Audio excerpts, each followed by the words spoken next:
একজনকে অনেক ভালোবাসি, পালিয়ে চলে এসেছি। যাকে ভালোবাসি তাকে আমি কখনো দেখিনি।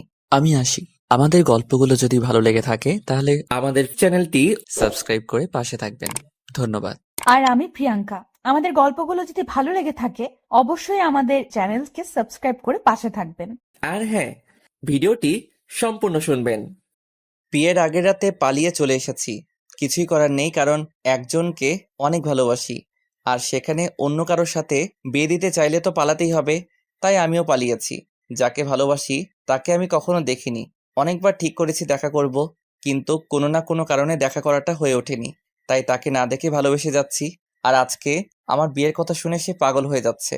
তারপর সে আমাকে বলে পালিয়ে আসতে। আমিও বেশি কিছু না ভেবে পালিয়ে আসি। চলুন পরিচয়টা দিয়ে দেই, না হলে কিছুই বুঝবেন না। আমি রাজ। এবার ইন্টার পরীক্ষা দিয়ে আপাতত অবসর সময় কাটাচ্ছি। বাবা মায়ের একমাত্র ছেলে। আব্বু বিজনেস করে আর আম্মু গৃহিণী। ব্যাস, অনেক সুখে লাইফ চলতেছে আমাদের। কলেজ বন্ধ, তাই ভালোও লাগতেছে না। এই আড্ডা দিয়ে সময় পার করি আর টুং টুং করে ঘোরাঘুরি করছি।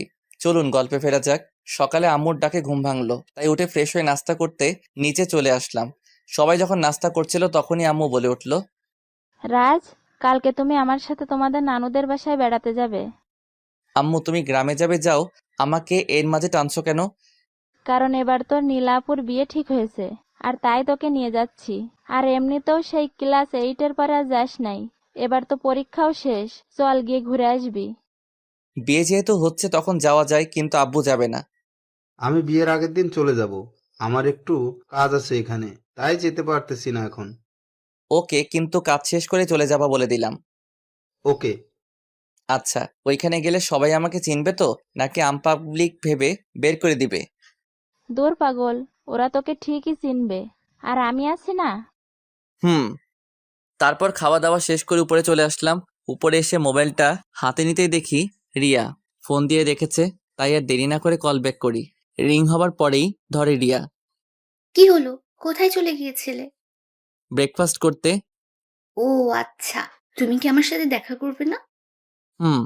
বলো কবে করতে চাও? পরশুদিন সকালে। সরি, আমি তো কালকে গ্রামে চলে যাব, তাই দেখা করতে পারবো না। সপ্তাহখানেক পরে একটা সময় বলো, তখন দেখা করতে পারবো। তুমি যে গ্রামে যাবে এটা আমাকে আগে বলনি কেন? আরে আজকে সকালেই তো নাস্তা করার সময় বললো, তাই এখন বলতেছি। আচ্ছা ঠিক আছে, যাও। তবে ওইখানে গিয়ে আবার আমাকে ভুলে যেও না। তোমার থেকে সুন্দর মেয়ে পেলে তোমাকে তো ভুলে যাবই। চুপ শায়দা। আমার থেকে হয়তো সুন্দর পাবে, কিন্তু কেউ আমার মতো ভালোবাসবে না, এটা মনে রেখো। ওকে। আচ্ছা, ভালো থেকো। আমার অন্য একটা গপ ফোন দিতেছে, ওর সাথে কথা বলে নেই। রিয়াকে রাগাতে বললাম। শয়তান একটা। ওকে, তোমার জিএফ এর সাথে কথা বলা শেষ করো। বাই। তারপর রিয়া ফোনটা রেখে দিল। রিয়া বুঝে গেছে আমি তাকে এসব রাগানোর জন্য বলি। এইভাবে দিনটা কেটে গেল। সকালে আম্মুর ডাকে ঘুম ভাঙে আমার, তাই জিজ্ঞাসা করলাম, কি হয়েছে আম্মু? ওই, তোকে না বললাম আজকে তোদের নানুদের বাসায় যাব? তাও কেন দেরি করে ঘুমাচ্ছিস? আচ্ছা তুমি যাও, আমি ফ্রেশ হয়ে আসতেছি। ওকে। বলেই আম্মু চলে গেল। তারপর উঠে চলে গেলাম ফ্রেশ হতে। ফ্রেশ হয়ে এসে মোবাইলটা হাতে নিয়ে দেখি রিয়ার 5টা মিসড কল এসে রয়েছে। তাই সাথে সাথে কল ব্যাক করলাম। রিয়া ফোন ধরতেই বলে উঠলাম, সরি, ঘুমাচ্ছিলাম তাই ফোনটা ধরতে পারি নাই। বিয়েটা করে বাসায় এসে নিয়েই তারপর এত বেলা করে ঘুমানো বের করব। আপনি বউ হওয়ার স্বপ্ন দেখতে থাকেন, আমি এদিকে গ্রাম থেকে ঘুরে আসি, কেমন? হুম। আচ্ছা, আমাকেও সাথে নিয়ে চলো না প্লিজ রাজ। তুমি বাসায় চলে আসো, আমি তুমি আর আম্মু মিলে চলে যাব। আমি যদি আসি তাহলে তুমি কি পরিচয় দেবে আমার তোমার আম্মুর কাছে? বলবো যে আমার ফ্রেন্ড, আর তুমি আমাদের সাথে যাবে। আমি তোমার কি লাগে, ফ্রেন্ড? তাহলে তোমার গার্লফ্রেন্ডটাকে শুনি। আরে তুমি তো আমার গার্লফ্রেন্ড, কিন্তু আম্মুকে কিভাবে বলবো গার্লফ্রেন্ড? তাই ফ্রেন্ড বলে চালিয়ে দেই। বিয়ের বয়স হলে না হয় পরে সব খুলে বলবো। ঠিক আছে, তাহলে তখনই আমি আব্বু আম্মুর সামনে যাব। এখন যাওয়া লাগবে না আমার গ্রামে। ওকে, তাহলে ভালো থেকো। কুত্তা, বিড়াল, হনুমান। আরো কিছু গালি দিয়ে ফোনটা রেখে দিল। আমিও সবকিছু গুছিয়ে ব্যাগে নিয়ে রেডি হয়ে গেলাম। তারপর আর কি, গাড়ি নিয়ে রেডি হয়ে রওনা দিলাম গ্রামে। পৌঁছাতে প্রায় বিকেল শেষ হয়ে সন্ধ্যা হয়ে এলো প্রায়। বাড়িতে গিয়ে সবার সাথে সাক্ষাৎ শেষ করব বলে ঠিক করলাম, কিন্তু আমার সাথে কেউ কথাই বলছে না। শুধু আম্মুর সাথে সবাই কথা বলতেছে। হঠাৎ একটা মেয়ে এসে আমাকে একটা রুম দেখিয়ে দিল। ব্যাগ রেখে একটু জিরাতে বসলাম। তখনই নীলা আপু আসলো।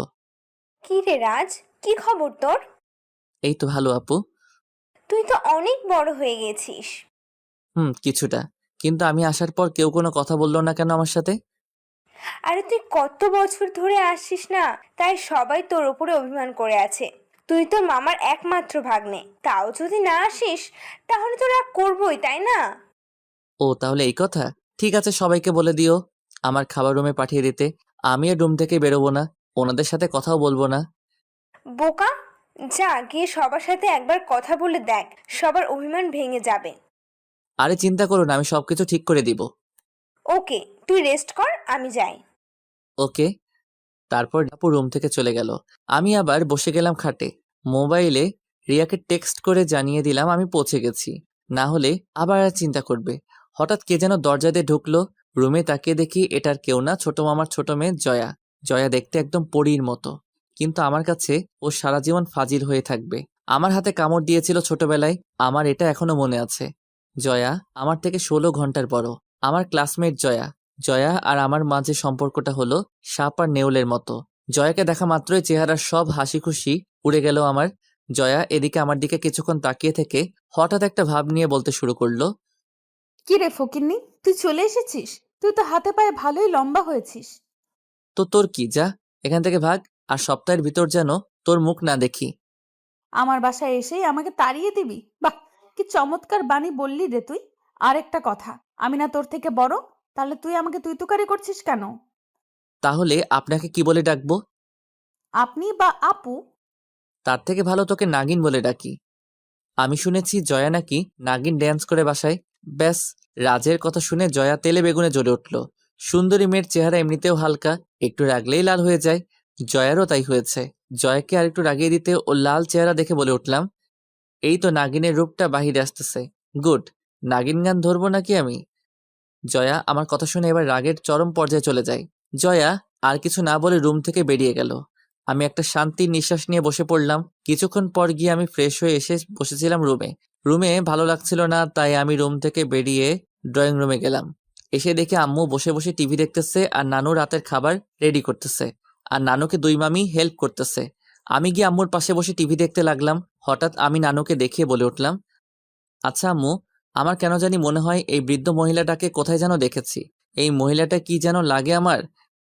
কথাটা বলার পরেই নানুর আগে একটা ভাব নিয়ে আমার কাছে আসলো। তারপর আর কিছু না বলে আমার কান ধরে দিল মোচড়। তারপর বলতে লাগলো, আমি কি লাগি মনে নেই তোর? শয়তান! থাকবেই বা কেমন করে? 6-7 বছর পরে আমাদের যে দেখতে এসেছিস। এবার উঠে নানুকে জড়িয়ে ধরলাম আর বললাম, তোমাকে কি করে ভুলে যাই বুড়ি? আমার সাথে কথা বলানোর জন্য এটা বলেছি। সরি, এতদিন বিজি ছিলাম তাই আসতে পারি নাই। শয়তান! মানুষ হবি না। বলে নানুও জড়িয়ে ধরলো। ব্যাস, নানুর সাথে ডিল ওকে। এবার মামাদের পালা। ওনারা আসলে সবকিছু ঠিক করে দিব। তাই আমি বসে টিভি দেখতে লাগলাম। তখনই জয়া হুট করে কোথা থেকে যেন এসে বসলো। কিরে পেতনি, কোথা থেকে আসলি? তোকে কেন বলতে যাব? আর তুই এখনো এই বাড়িতে কি করিস? তোকে না বলেছি তুই চলে যাবি? তুই বললেই হলো আর আমি চলে যাব? বেশি বকবক করলে তোকে বাসা থেকে বের করে দিব। আমার সে ক্ষমতা আছে, তুই জানিস। শয়তান, রাখ, তোকে একটা উচিত শিক্ষা দিব। যা পারলে দিস। তারপর জয়া চিমটি কেটে উঠে দৌড় দেয়। আমি কিছু না বলে চুপ করে সহ্য করে নিলাম। তারপর মামারা আসলে ওনাদেরকে মানিয়ে ফেললাম। তারপর রাতে খাওয়া দাওয়া করে দিলাম, একটা ঘুম। সকালে উঠে দেখি জয়া আমার বিছানার পাশে বসে আছে। হালকা একটু ভয় পেয়ে যাই। তারপরও নিজেকে সামনে নিয়ে বললাম, কি হলো, তুই এখানে বসে আছিস কেন? জয়া আর কিছু না বলে হাসতে লাগলো। কিছুটা অবাক হয়ে গেলাম ওর এমন আচরণ দেখে, তাই আবার জিজ্ঞেস করলাম, কি হলো, এইভাবে তাকিয়ে হাসতেছিস কেন? জয়া কিছু না বলে ওর ফোন থেকে কিছু একটা বের করে আমার দিকে মোবাইলটা দেখালো। মোবাইলের দিকে তাকিয়ে আমি হতবাক হয়ে গেলাম, কারণ মোবাইলে আমি যে হাত পা ছড়িয়ে ঘুমিয়েছিলাম তার উপরে মুখ কিছুটা হা হয়েছিল। এমন সময় জয়া বলে উঠল, এইগুলো বাসার সবাইকে দেখাবো আর ফেসবুকে পোস্ট করে দেব, কি বলিস? বুঝলাম, ব্ল্যাকমেইল করার জন্য তুলেছে এগুলো। ওর কথা মতো চলতে হবে, না হলে সত্যি ফাঁস করে দিবে সবকিছু। তাই নরম গলায় বললাম, জয়া, আমি তোর তো কোনো ক্ষতি করি নাই, তাহলে তুই এগুলো কেন পোস্ট করবি বা কাউকে দেখাবি বল? এই তো বুঝেছিস, তুই অনেক চালাক রে, তাই তোকে লাইনে আনতে এগুলো করেছি। আমি তো এমনি লাইনে। শোন, এখন থেকে আমার কথা না শুনলে এগুলো ভাইরাল করে দেব, বুঝলি? না, তোর কথা মতোই চলবো আমি। হুম এখন আয়, মার্কেটে যাব আমি তোকে নিয়ে। কেন? শপিং করতে যাব আমি তোকে নিয়ে। এখন ওর তাড়াতাড়ি। যা, তুই আসতেছি। আরেকটা কথা, এখন থেকে আপনি করে বলবি, কিন্তু আপু ডাকতে পারবি না, শুধু আপনি। ওকে। আমার ভিতরে আগুন জ্বলতেছে জয়ের কথাগুলো শুনে। পিকগুলো অনেক বিশ্রী উঠেছে, তাই ওর কথাগুলো শুনতেছি, না হলে কি যে করতাম তা বলে শেষ করতে পারবো না। যাক, রেডি হয়ে ওর সাথে রওনা দিলাম বাজারে রিক্সা দিয়ে। রিক্সা আপন গতিতে চলতেছিল, তখন জয়া বলে উঠল, আমার উপর তোর রাগ উঠতেছে তাই না? আরে না, রাগ উঠবে কেন? কি বলেন এসব আপনি? মিথ্যা বলা বন্ধ কর। আর শোন, যতদিন আছিস আমার কথা মতো চলবি, তাহলে সবগুলো পিক ডিলিট করে দিব। হুম মনে মনে বললাম, সুযোগ পাই একটা, আমি নিজে ডিলিট করে দিব, তারপর তোকে দেখাবো মজা কাকে বলে। এসব ভাবতে ভাবতে চলতেছি, হঠাৎ একটা ছেলে রিক্সাটা থামিয়ে দিল। আমি কিছুটা অবাক হয়ে গেলাম, কিন্তু জয়ার দিকে তাকিয়ে দেখি জয়া কেমন জানি একটা বিরক্তিকর ভাব নিয়ে ছেলেটার দিকে তাকালো। তখনই ছেলেটা বলে উঠল, জয়া, ছেলেটা কে? ওর নাম রাজ, আমার বয়ফ্রেন্ড। জয়ার কথা শুনে আমার মনে হলো আমি হার্ট ফেল করব। কি বলল মেয়েটা? আমি স্বপ্ন দেখতেছি নাকি? আমি চোখ বড় বড় করে জয়ের দিকে তাকালাম। কি? কানে কম শুনিস নাকি? তোকে আমার বয়ফ্রেন্ডের কথা বলেছিলাম না? এটা হলো আমার বয়ফ্রেন্ড। না, এটা হতে পারে না। তাহলে আমি এতদিন তোমার পিছনে ঘুরে কি হলো? তা আমি কি জানি? আমি তোকে আগেই বলেছি আমার বয়ফ্রেন্ড আছে, তুই বিশ্বাস করিস নাই, তো এখন বোঝ মজা। দেখো, তোমার বয়ফ্রেন্ড থাকায় আমার কিছু যায় আসে না।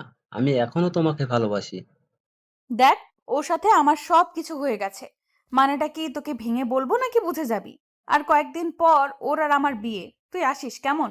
আর হ্যাঁ, বিয়ের পরেও যদি তুই আমাকে চাস তাহলে বলিস। রাত যদি আমাকে ডিভোর্স দিয়ে দেয় তখন আমি তোর কাছে ফিরে আসবো, কেমন? আমি জয়ার কথা শুধু হা হয়ে শুনছিলাম, কারণ ওর কথার আগামাথা কিছুই আমার মাথায় ঢুকতেছে না। শুধু ওদের কথা শুনতেছি। জয়া, তুমি কি সব সত্যি বলতেছো? আর রিক্সাটা ছাড়, এবার রাজকে নিয়ে হোটেলে যাচ্ছি। দিনটা কাটিয়ে বিকেলে ফিরবো। ছেলেটা আর কিছু না বলে সাইড হয়ে দাঁড়িয়ে গেল। রিক্সা আবার চলতে শুরু করলো। কিছুটা দূরে যেতেই বলে উঠলাম, ওই, তুই কি বললি আমাকে ওই ছেলেটার সামনে? আরে আর বলিস না, প্রত্যেকটা দিন রাস্তায় আমার জন্য দাঁড়িয়ে থাকে, তাই আজকে সুযোগ বুঝে ওর পিছু নেওয়াটা ছাড়িয়ে দিলাম। তাই বলে আমাকে ব্যবহার করলি কেন? তুই পাশে ছিলি তাই তোকে ব্যবহার করে দিলাম। আর এমনিতেও তুই চলে গেলে এসবের খবর কে রাখবে? তাই বলে আমার নাম ব্যবহার করবি? তুই নিজের বয়ফ্রেন্ডের নাম বললেই তো পারতি। আমার কোনো বয়ফ্রেন্ড নাই। কি? সত্যি আমার কোনো বয়ফ্রেন্ড নাই। এটাও বিশ্বাস করতে হবে আমাকে যে তোর বয়ফ্রেন্ড নেই? হুম আসলে আমি এসবে জড়াতে চাই না, তাই এখনো কাউকে বয়ফ্রেন্ড বানাইনি।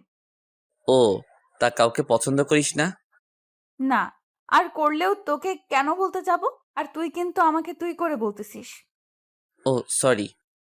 তারপর জয়া মার্কেটে গিয়ে কতগুলো মার্কেট করে এরপর বাসায় চলে আসলাম। বিকেলে বসেছিলাম, তখন জয়া রুমে আসলো। এসে আমার পাশে বসে গেল। আমি কিছুটা অবাক হয়ে বললাম, কি হলো, আপনি এখানে এসে বসেছেন কেন? শোন, তোকে নিয়ে একটা জায়গায় ঘুরতে যাব, তাড়াতাড়ি রেডি হয়ে নে। আমি এখন ঘুমাবো, তাই যেতে পারবো না। তাহলে পিকগুলো কি দিব ভাইরাল করে? আরে না, আমি যাবো তো। এই তো গুড বয়, যা তাড়াতাড়ি রেডি হয়ে নে। হুম বলেই চলে গেলাম ওয়াশরুমে। সারা শরীর রাগে ফেটে যাচ্ছে। মনে মনে জয়ার 14 গোষ্ঠীকে উদ্ধার করলাম। তারপরেও রেডি হয়ে এসে দেখি জয়া বসে আছে। জয়া আমাকে নিয়ে একটা নদীর পাড়ে গেল ঘুরতে। জায়গাটা অনেক সুন্দর, যা বলে বোঝানোর মতো না। চারদিকটা অনেক নীরব আর নদীর স্রোতের শব্দ। মোটামুটি ভালোই লাগতে লাগলো। তাই জয়াকে বললাম, এটা কি তোর প্রিয় জায়গা? হুম তা আমাকে এখানে নিয়ে আসার কারণ কি জানতে পারি? আজকে মনটা বেশি একটা ভালো না, তাই ভাবলাম তোকে নিয়ে ঘুরতে যাই এখান থেকে। ও। তারপর দুজনেই নদীর দিকে তাকিয়েছিলাম। কিছুক্ষণ পর হঠাৎ জয়া বলে উঠল, রাজ, তোর গার্লফ্রেন্ড আছে? হঠাৎ এমন প্রশ্ন কেন? বল না। হুম, আছে। তাই নাকি? তাহলে তো দেখতে হয় তোর গার্লফ্রেন্ডের পিক, দেখা তো দেখি। ওর পিক নাই তো আমার কাছে। কি বলিস? যার সাথে প্রেম করিস তার পিক নেই মানে কি? আসলে ওর সাথে আমার ফেসবুকে পরিচয়, তারপর থেকে রিলেশন, কিন্তু এখনও তার সাথে মিট করা হয়নি। আসলে ও অনেকবার দেখা করতে চেয়েছে, কিন্তু সময়ের কারণে আমি নিজেই দেখা করতে পারি নাই। ও, তার মানে তুই ফেসবুকে প্রেম করতেছস। হুম। ভালো, তা মেয়েটার নাম কি? রিয়া। ও, আচ্ছা তুই আমার ওই পিকগুলো ডিলিট করে দে প্লিজ। তোকে অনেক জ্বালাইছি রে রাজ, আর আজকে আমার সাথে এখানে আসায় তোর সব দোষ মাফ। আর যা, তোর পিকগুলো ডিলিট করে দিলাম। তারপর জয়া মোবাইল বের করে পিকগুলো ডিলিট করে দিল। যাক, মনে মনে অনেকটা শান্তি পেলাম। তারপর আর কোনো কথা না বলে দুজনেই নদীর দিকে তাকিয়েছিলাম।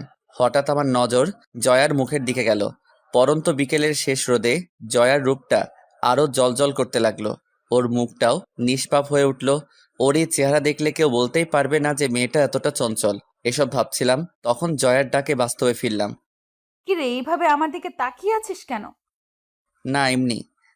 তারপর আরো কিছুক্ষণ বসে থেকে বাসায় চলে আসলাম। বাসাটা সাজানোর কাজ শুরু করে দিয়েছে। রাতে সবাই সবার মতো ব্যস্ত হয়ে রয়েছে। আমার ভালো লাগছিল না, কি করব বুঝতেছি না। তখনই জয়া রুমে আসলো। কি রে রাজ, কি করতেছিস? এই তো বসে রয়েছি। আসলে আমার ভালো লাগছিল না, তাই ভাবলাম তোর সাথে আড্ডা দেই কিছুক্ষণ। কি বলিস? কিন্তু রুমে বসে থাকতে ভালো লাগতেছে না। চল রাস্তায় গিয়ে হেঁটে আসি। ভালো বলেছিস, চল বাহিরে যাই। তারপর জয়াকে নিয়ে হাঁটতে বেরিয়ে গেলাম। রাস্তায় দুজনে হাঁটতে লাগলাম চুপচাপ। তখনই জয়া বলে উঠল, তোরা কি বিয়ের পরদিনই চলে যাবি? না, এবার যেহেতু এসেছি কয়েকদিন থেকে তারপর যাব। ও, তা তোর প্রেম কেমন চলতেছে? আর বলিস না রিয়া, আজকে সারাদিন একবারও খোঁজ নিল না। বুঝলাম না, ফোন দিয়েছি তাও ধরতেছে না। দেখ, তুই গ্রামে চলে এসেছিস, তাই ওই রিয়া মেয়েটা অন্য একজনের সাথে সময় কাটাচ্ছে। আরে না, রিয়া মেয়েটা এমন না। ও সব মেয়ের থেকে আলাদা। তুই না দেখে কিভাবে বুঝলি? দেখ, প্রায় সব রিলেশনের ব্যাপারে ছেলে সবসময় ফোন দিয়ে মেয়ের খোঁজ খবর নেয়, কিন্তু আমার বেলায় উল্টো। রিয়া সবসময় কল দিয়ে জিজ্ঞাসা করবে কি করতেছি না করব, সবকিছুর খবর নেয়। তাই নাকি? হুম। আর রিয়া না প্রায় দিনই আমার সাথে দেখা করতে চায়, কিন্তু আমি সময়ের অভাবে দেখা করতে পারি না। রিয়া আর যাই হোক খারাপ হতে পারে না, আর আমি রিয়াকে অনেক ভালোবাসি।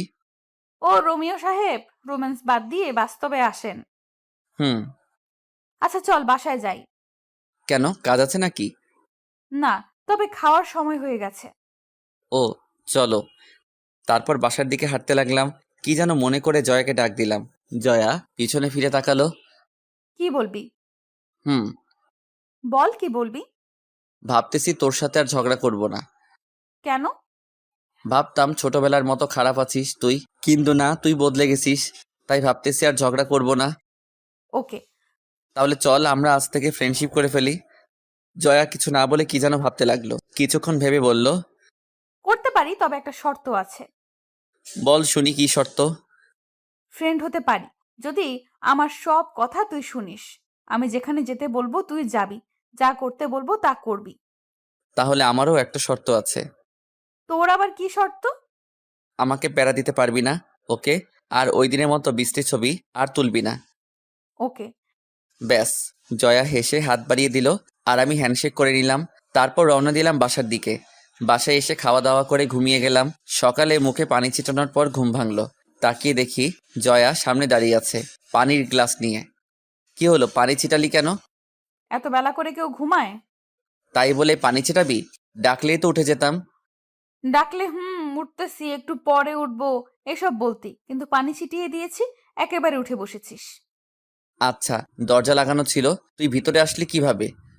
তুই আসার আগে এটা আমার রুম ছিল, তুই আসায় তোকে থাকতে দিয়েছি, তাই আমার রুম বাহির থেকে কিভাবে খুলতে হয় তা তো আমি জানবই। তাই তো বলি, এরকম নোংরা রুমটা কার হতে পারে?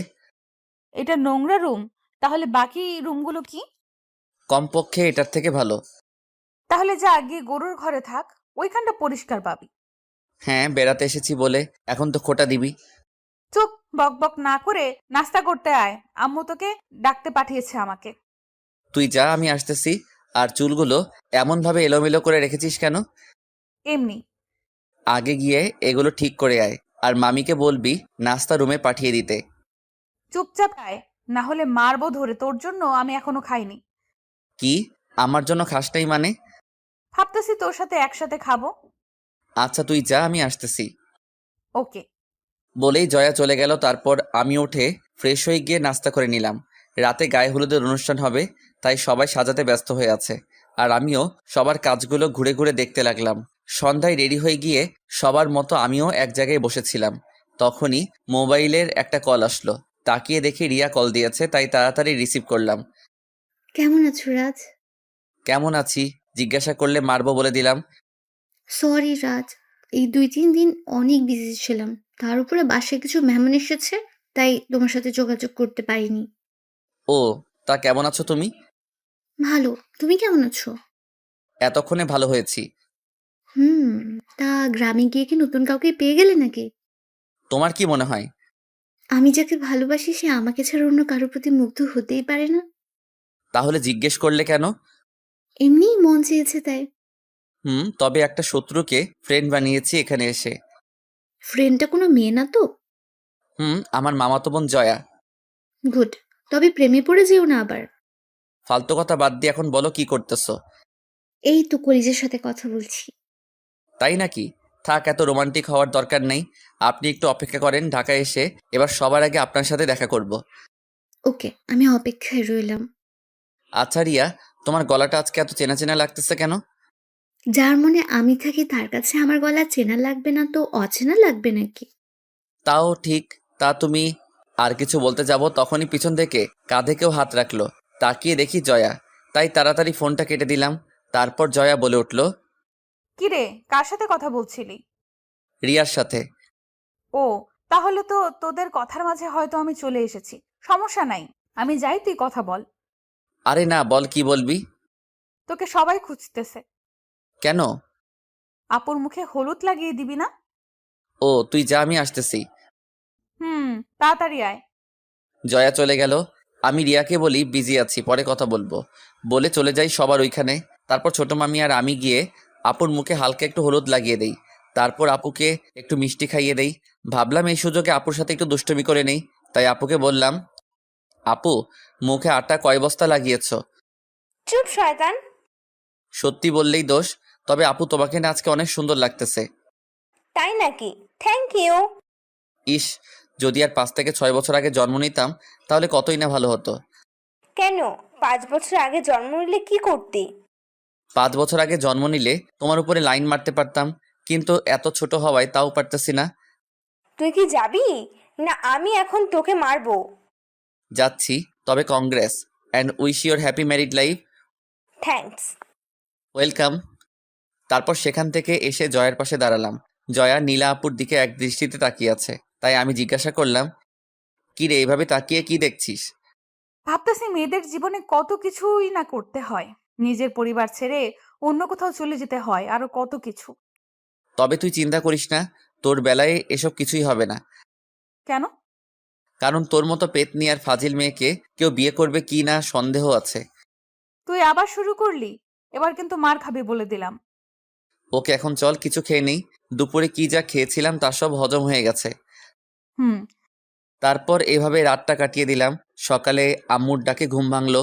উঠে ফ্রেশ হয়ে নাস্তা করে রুমে বসেছিলাম, তখনই কোথায় থেকে জয়া এসে রুমে ঢুকলো। রাজ আয়, তোকে নিয়ে একটা জায়গায় যাব। কোথায় যাবি? আয়, নিয়ে গেলেই দেখতে পাবি। তারপর রেডি হয়ে গেলাম, জয়াকে নিয়ে বেরিয়ে গেলাম। আমাকে নিয়ে মার্কেটে ঢুকলো। ভাবলাম জয়া হয়তো মার্কেট করবে, কিন্তু না, জয়া পার্লারে এসেছে।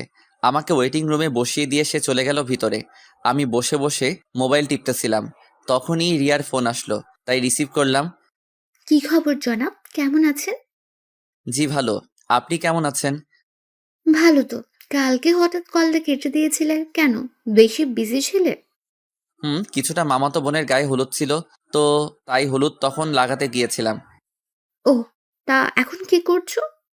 এই তো ওয়েটিং রুমে বসে আছি। কিসের ওয়েটিং রুমে? জয়া আমাকে নিয়ে পার্লারে এসেছে। সে ভিতরে বসে তার মুখে ময়দার বস্তা লাগাচ্ছে, আর আমি এখানে বসে আছি। ওই, মেকআপকে অপমান করবে না বলে দিলাম। মেকআপকে যদি আরেকদিন আটা ময়দা বলতে শুনেছি তাহলে তোমার খবর আছে বলে দিলাম। তার মানে তুমিও মেকআপ প্রেমী? হুম। তা ময়দা না মেকআপ যে বলো, এগুলো দিয়ে কি রুটি বানিয়ে খাওয়া যাবে? বিয়ের পর প্রতিদিন বানিয়ে খাওয়াবো আপনাকে। ওকে। তাড়াতাড়ি ঢাকায় আসো, ভালো লাগছে না তুমি গ্রামে থেকে। এখনো না দেখেই এত অস্থির হয়ে যাচ্ছ? আল্লাহই জানে বিয়ের পরে কি করো। এখন কলিজের সাথে বেঁধে রাখবো তোমাকে। দেখা যাবে। ওকে, ভালো থেকো, আম্মু ডাকছে। ওকে, বাই। বাই। তারপর ফোনটা রেখে দিয়ে আবার গেম খেলতে লাগলাম। 10 মিনিট পর জয়া বেরিয়ে আসলো। তারপর জয়াকে নিয়ে বাসায় চলে আসলাম। বিয়ে বাড়ি ফুটে উঠেছে চারদিক। রুমে গিয়ে শাওয়ারে চলে গেলাম। দুপুরে বাহিরে বসেছিলাম, তখনই জয়া বাহিরে আসলো। জয়ার দিকে নজর পড়তেই হা হয়ে গেলাম। জয়া সাজলে যে এত সুন্দর লাগে তা আজকে দেখতেছি।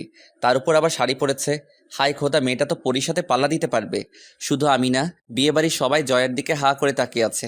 জয়া আমার সামনে এসে দাঁড়িয়ে জিজ্ঞাসা করলো, কিরে, কেমন লাগছে আমাকে? আগে এটা বল, আটার দাম কি কমেছে নাকি? তুই মানুষ হবি কবে? তুই এত সেজেছিস কেন? বিশেষ কেউ আসবে নাকি আজকে? আপুর বিয়েতে আমি সাজবো না তা কি হয় নাকি? এত সেজে একটা কাজ এগিয়ে নিয়েছিস। সেটা কি? তোর বিয়েটা মনে হয় এবার তাড়াতাড়ি হয়ে যাবে, কারণ যেভাবে সেজেছিস কেউ না কেউ পছন্দ করেই যাবে, দেখিস। ধুর, এসব ফাউল কথা। আয় ওইদিকে গিয়ে বসি। তারপর আমি আর জয়া গিয়ে একটা গাছের নিচে বসে রইলাম। তখনই আমার নজরে পড়ল ওই দিন রিকশা আটকানো ছেলেটা। জয়াকে ছেলেটাকে ইশারা করে দেখালাম। ছেলেটা জয়ার দিকে হা করে তাকিয়ে আছে। জয়া ওর চাওয়া দেখে আমার কাছে এসে আমার হাতটা জড়িয়ে ধরে আমার কাঁধে মাথা রাখলো। আমি চুপ করে মোবাইল টিপতে লাগলাম। ছেলেটার দিকে নজরটা তুলে তাকিয়ে দেখি ছেলেটার মুখের 12টা বেজে গেছে। আমি আস্তে করে বললাম, জয়া, বাসার সবাই এদিকেই আছে, কেউ যদি দেখে ফেলে কি হবে বলো তো? ধুর, কিছুই হবে না, তুই চাপ নিস না। এই ছেলেটা হয়তো আজকের পর থেকে আর আমার দিকে ফিরেও তাকাবে না। তাই বলে এসব? চুপ করে বসে থাক। ছেলেটা চলে যাওয়ার পর দুজনে মিলে হাসতে লাগলাম। তারপর বিয়ের কাজটাও শেষ হয়ে গেল। তবে খেয়াল করলাম কিছু ছেলে জয়াকে ফলো করতেছে, ওর সাথে কথা বলার সুযোগ খুঁজতেছে, কিন্তু আমাকে দেখে আর সাহস করতে পারতেছে না। জয়া আমার সাথে এমনভাবে লেগে আছে যে কেউ ভাববে আমরা গার্লফ্রেন্ড বয়ফ্রেন্ড। জয়া মেয়েটা গ্রামে থেকে এমনিতেও অনেক মডার্ন, কেউ সহজে বুঝতে পারবে না যে জয়া গ্রামে থাকে। জয়াকে শহরের মেয়েদের মতোই দেখতে। যাক, প্রায় সন্ধ্যার দিকে পাত্রপক্ষ নীলা আপুকে নিয়ে চলে গেল। সবাই কিছুটা মন খারাপ করে বসে আছে। এইভাবে রাতটা কাটিয়ে দিলাম। সকালে আম্মুর ডাকে ঘুম ভাঙলো। উঠে ফ্রেশ হয়ে গিয়ে নাস্তা করে নিলাম। তারপর আবার রুমে এসে বসে বসে মোবাইল টিপতে লাগলাম। তখনই জয়া রুমে আসলো। রাজ, তোর কি এখন কোনো কাজ আছে? না, কেন? তাহলে চল কোথাও গিয়ে ঘুরে আসি, ভালো লাগছে না। এখন না, বিকালে গেলে ভালো হয়। ওকে। বলেই জয়া চলে গেল। বিকেলে আমি আর জয়া চলে গেলাম ঘুরতে গেলাম সেই নদীর পাড়ে। প্রায় সন্ধ্যার পরে বাসায় আসলাম। এভাবে কেটে গেল 5-6 দিন। আমি আর জয়া বিকালে মার্কেটে গিয়েছিলাম কিছু কাপড় কিনতে। তখনই আম্মু ফোন দিয়ে বলল জয়াকে নিয়ে তাড়াতাড়ি বাসায় যেতে। তারপর জয়াকে নিয়ে বাসায় চলে গেলাম। গিয়ে দেখি বাসার সবার মুখে কেমন যেন একটা হাসি ফুটে আছে। আমি আর জয়া কিছু না বুঝে ভিতরে যেতেই আম্মু বলল, জয়া যা, তুই গিয়ে রেডি হয়ে আয়। কেন আন্টি? তুই গিয়ে রেডি হ, আমি এসে তোকে সব বলবো। জয়া ভিতরে চলে গেল। তাই আমি আম্মুকে জিজ্ঞাসা করলাম, কি হয়েছে আম্মু? জয়াকে পাত্রপক্ষ দেখতে আসতেছে। কি, এত ছোট মেয়েকে ওরা বিয়ে দিয়ে দিবে? আরে বিয়ে দেবে না, পাত্রপক্ষ জয়াকে দেখে যাবে আজকে। তারপর একদিন সময় করে জয়াকে এঙ্গেজমেন্টের রিং পরিয়ে দিয়ে যাবে। তারপর জয়ার পড়ালেখা শেষ হলে বিয়ে হবে। এসবের কি দরকার? একেবারে পড়ালেখা শেষ করার পরেই তো এসব করলে হয়। আরে এঙ্গেজমেন্ট করানোর কারণ হলো আর কেউ যেন জয়ার বিয়ের প্রস্তাব না নিয়ে আসতে পারে, সেই জন্য। আমার ভাই জিজা সুন্দরী, তাতে সবার নজর পড়তেই পারে, তাই সেসব নজর আটকে ওরা আজকে জয়াকে দেখে যাবে। তারপর কয়েকদিনের ভেতর এঙ্গেজমেন্টের রিং পরিয়ে দেবে। ও, তাহলে তো ভালোই। আচ্ছা তুই থাক, আমি গেলাম। আম্মু চলে যাওয়ার পর আমি রুমে গিয়ে ফ্রেশ হয়ে জয়ের রুমে গেলাম। গিয়ে দেখি জয়া সাজতেছে মন খারাপ করে। কি হয়েছে, এমন মন খারাপ করে বসে আছিস কেন? আচ্ছা, এই বয়সে এঙ্গেজমেন্ট করানোর মানে হয়? আমি নীলাপুর বিয়ের দিনই তোকে বলেছিলাম যে এত সাজিস না, বিপদ হবে। হলো তো বিপদটা। থুর, এখন কি করব এটা বল। তুই জানিস তোর মন কি বলে। দেখি কি হয়, সময় সবকিছু বলে দিবে। এটাই। আচ্ছা তুই থাক, আমি গেলাম। গিয়ে দেখি বাহিরে কি হচ্ছে। তারপর বাহিরে এসে দেখি সবাই নাস্তা তৈরি করতেছে পাত্রপক্ষের জন্য। আমি বসে বসে ওনাদের সব আয়োজন দেখতে লাগলাম। কিছুক্ষণ পর কয়েকজন লোক আসলো বাসায়। বিশেষ করে পাত্রটা অনেক সুন্দর। আমি ওনাদের এখান থেকে জয়ার কাছে গেলাম। জয়া, তোর তো কপাল খুলে গেল। মানে? ছেলেটা দেখতে স্মার্ট আর অনেক কিউট। ধুর, বকবক করিস না। ছেলে রাজপুত্র হলেও আমি এখন এসব পড়তে পারবো না। এটা তোর ব্যাপার, তুই থাক, আমি গেলাম। বলে সেখান থেকে চলে আসলাম আবার ড্রয়িং রুমে। এসে আবার ওনাদের সাথে বসে রইলাম। কিছুক্ষণ পর জয়াকে নিয়ে আসা হলো ওনাদের সামনে। সবাই দেখে পছন্দ করলো। যাক, পছন্দ হয়েছে এটা শুনেই খুশি হলাম। ওনারা বাসায় গিয়ে এঙ্গেজমেন্টের তারিখ জানিয়ে দিবে বলে ওনারা চলে যায়। জয়া নিজের রুমে চলে যায় আর আমি নিজের রুমে। রাতে খাওয়া দাওয়া শেষ করে বসেছিলাম, তখনই জয়া রুমে আসলো। মুখটা ভার করে আছে, তাই জিজ্ঞাসা করলাম, কি রে, কি হয়েছে? এমন মুখ করে আছিস কেন? ওইটা নিয়েই। ও, আরে সমস্যা কোথায়? এখন তো ব্যাস এঙ্গেজমেন্ট করে রাখবে, তোর যখন মন চাইবে তুই বিয়ে করে ফেলবি। আর ছেলেও তো দেখতে কত সুন্দর। জয়া কিছু না বলে রুমে চলে গেল। আমিও আর বেশি রাত না জেগে ঘুমিয়ে গেলাম। সকালে আম্মুর ডাকে ঘুম ভাঙলো। উঠে ফ্রেশ হয়ে নাস্তা করে নিলাম। তারপর জয়ার সাথে ড্রয়িং রুমে বসে কথা বলতে লাগলাম। হঠাৎ খেয়াল করলাম ছোট মামা রুম থেকে বেরিয়ে আসলো। রাগী মুখ দেখে আমি আর জয়া দুজনেই দাঁড়িয়ে গেলাম। মামাকে আমি জিজ্ঞাসা করলাম, মামা কি হয়েছে? মামা কোনো কথা না বলে ঠাস করে জয়ার আর আমার গালে চর বসিয়ে দেয় দুইটা।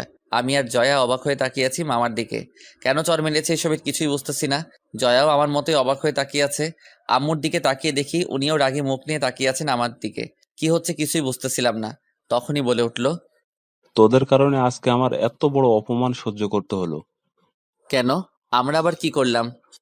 আবার জিজ্ঞাসা করিস কি করেছিস? জানিস, আজকে তোদের জন্য জয়াকে দেখে যাওয়া লোকগুলো আমাকে অপমান করেছে। কি করেছি এটা না বললে বুঝবো কিভাবে? তারপর মামা যা বলল তা শোনার জন্য আমি আর জয়া দুজনেই প্রস্তুত ছিলাম না, কারণ মামা বলে উঠল, তোরা দুজন দুজনকে ভালোবাসিস, এটা বললে কি আমরা তোদের মেরে ফেলতাম নাকি ফাঁসি দিতাম? যে কথাটা তোরা আমাদের সবার থেকে লুকিয়ে রাখলি। মামার কথা শুনে আমার মাথা ঘুরে গেল। কি বলছে এসব মামা? জয়ের দিকে তাকিয়ে দেখি জয়াও সেম ভাবে শক খেয়েছে মামার কথায়। তখনই মামা আবার বলে উঠল, তোরা তোদের পার্সোনাল লাইফে কি করেছিস তা আমরা কেউ জানি না, অথচ বাইরের একটা ছেলে সারা গ্রাম ছড়াচ্ছে কথাটা। কে কি বলে বেড়াচ্ছে আমাদের নামে? কেন, তুই রিয়াদকে বলিসনি যে তোদের মাঝে কি হয়েছে?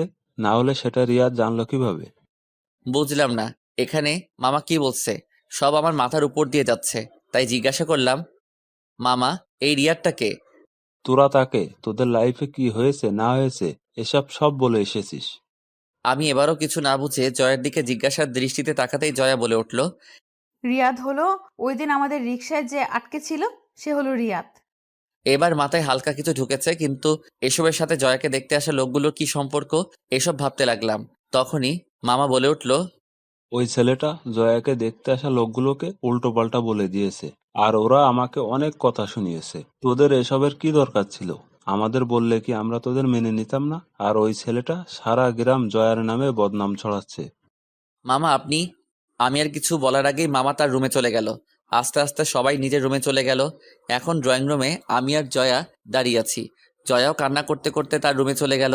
তারপর আমিও নিজের রুমে গিয়ে কিছুক্ষণ আগের সব কথাগুলো নিজের মনে গোছাতে লাগলাম। তারপর ভাবলাম এখন রিয়ার সাথে কথা বলে মনটা হালকা করি। এই ভেবে রিয়ার নাম্বারে কল দিতে দেখি রিয়া আমাকে ব্লক লিস্টে ফেলে দিয়েছে। আমি বেশি কিছু না ভেবে মেসেঞ্জারে গেলাম নক দেওয়ার জন্য, কিন্তু ওর আইডি খুঁজে পেলাম না। তারপর ফেসবুকে গিয়ে ওর আইডি খুঁজে পাচ্ছি না। বুঝতে বাকি রইল না রিয়া তার আইডি ডিসেবল করে দিয়েছে।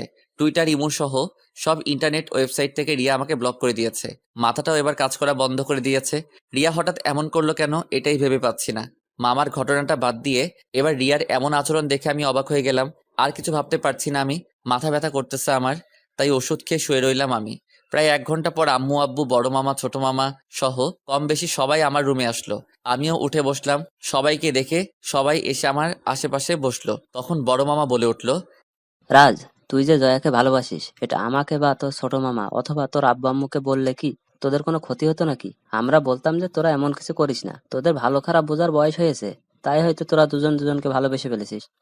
আমি ওনার কথার আগা মাথা কিছুই বুঝলাম না, তাই জিজ্ঞাসা করলাম, মানে কি মামা? এবার আমার ভাতিজিকে তোমার হাতে তুলে দেওয়ার সময় হয়ে এসেছে, তাই তৈরি হয়ে নাও বিয়ে করার জন্য। কি? বড় একটা শক খেলাম ওনাদের কথা শুনে। কি না, জি, আগামী শুক্রবার তোমাদের দুজনকে সারা জীবনের জন্য এক করে দেয়া হবে। আমি মামার কথা শুনে আম্মু আব্বুর দিকে তাকিয়ে দেখি ওনারাও খুশি মনে বিয়েটা করাতে চায়। আমি জিম মেরে মামার কথাগুলো ভাবতে লাগলাম। সবাই নিজের মতো চলে গেল। সবার শেষে আব্বু আম্মু যাওয়ার সময় আমি ওনাদের ডাক দিয়ে আমার রুমে বসতে বলি। আব্বু জিজ্ঞাসা করলো, কিরে, কি হয়েছে তোর? তোমরা সবাই কি শুরু করেছো? আমি জয়াকে ভালোবাসি, এটা তোমাদের কে বলেছে? মানে? আম্মু, আমি অন্য কাউকে ভালোবাসি। জয়া হলো আমার ফ্রেন্ড, আর তোমরা আমাকে না জানিয়েই আমার বিবাহ ঠিক করে ফেলেছো, এটা কোন ধরনের কথা?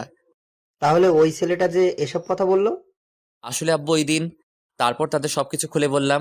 আব্বু আম্মু আমার কথা শুনে হাঁ করে তাকিয়ে আছে। কি বলবে হয়তো বুঝতেছে না। অবশেষে আব্বু বলে উঠল, বুঝলাম, কিন্তু তুই যে মেয়েটাকে পছন্দ করিস সে কে? তার নাম রিয়া। তো কোথায় থাকে, কি করে? কোথায় থাকে তা জানি না, তবে এবার সে নাকি ইন্টার পরীক্ষা দিয়েছে। কোথায় থাকে জানিস না মানে?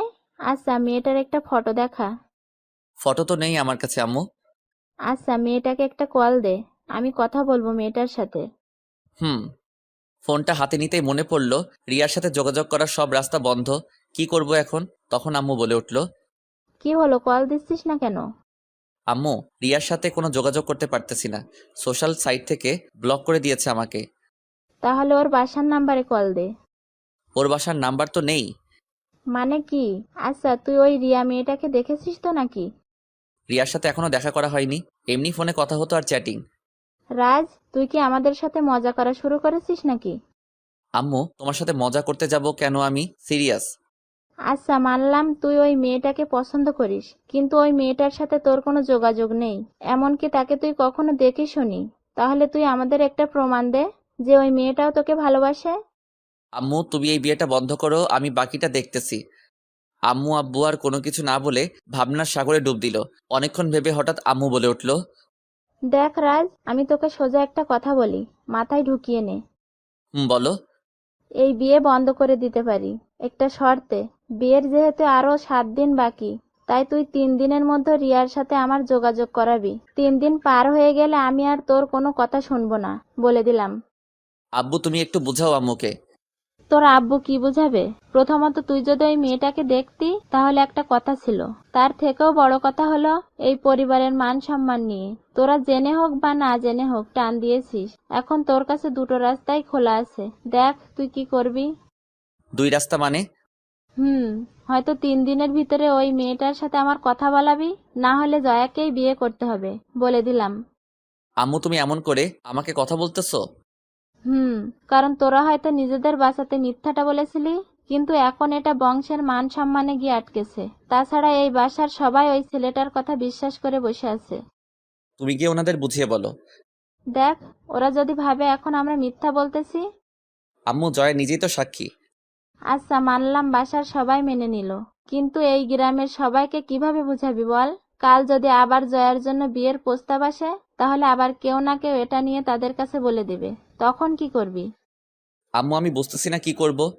দেখ বাবা, এটা শহর না, এখানে মান সম্মানটা সবার উপরে থাকে, আর এখানে সমাজ নিয়ে চলতে হয়। তাই প্লিজ তুই বিয়েটা করে নে। তোমরা যাও, এখন আমার মাথা ব্যথা করতেছে। আব্বু আম্মু আর কিছু না বলে চলে গেল।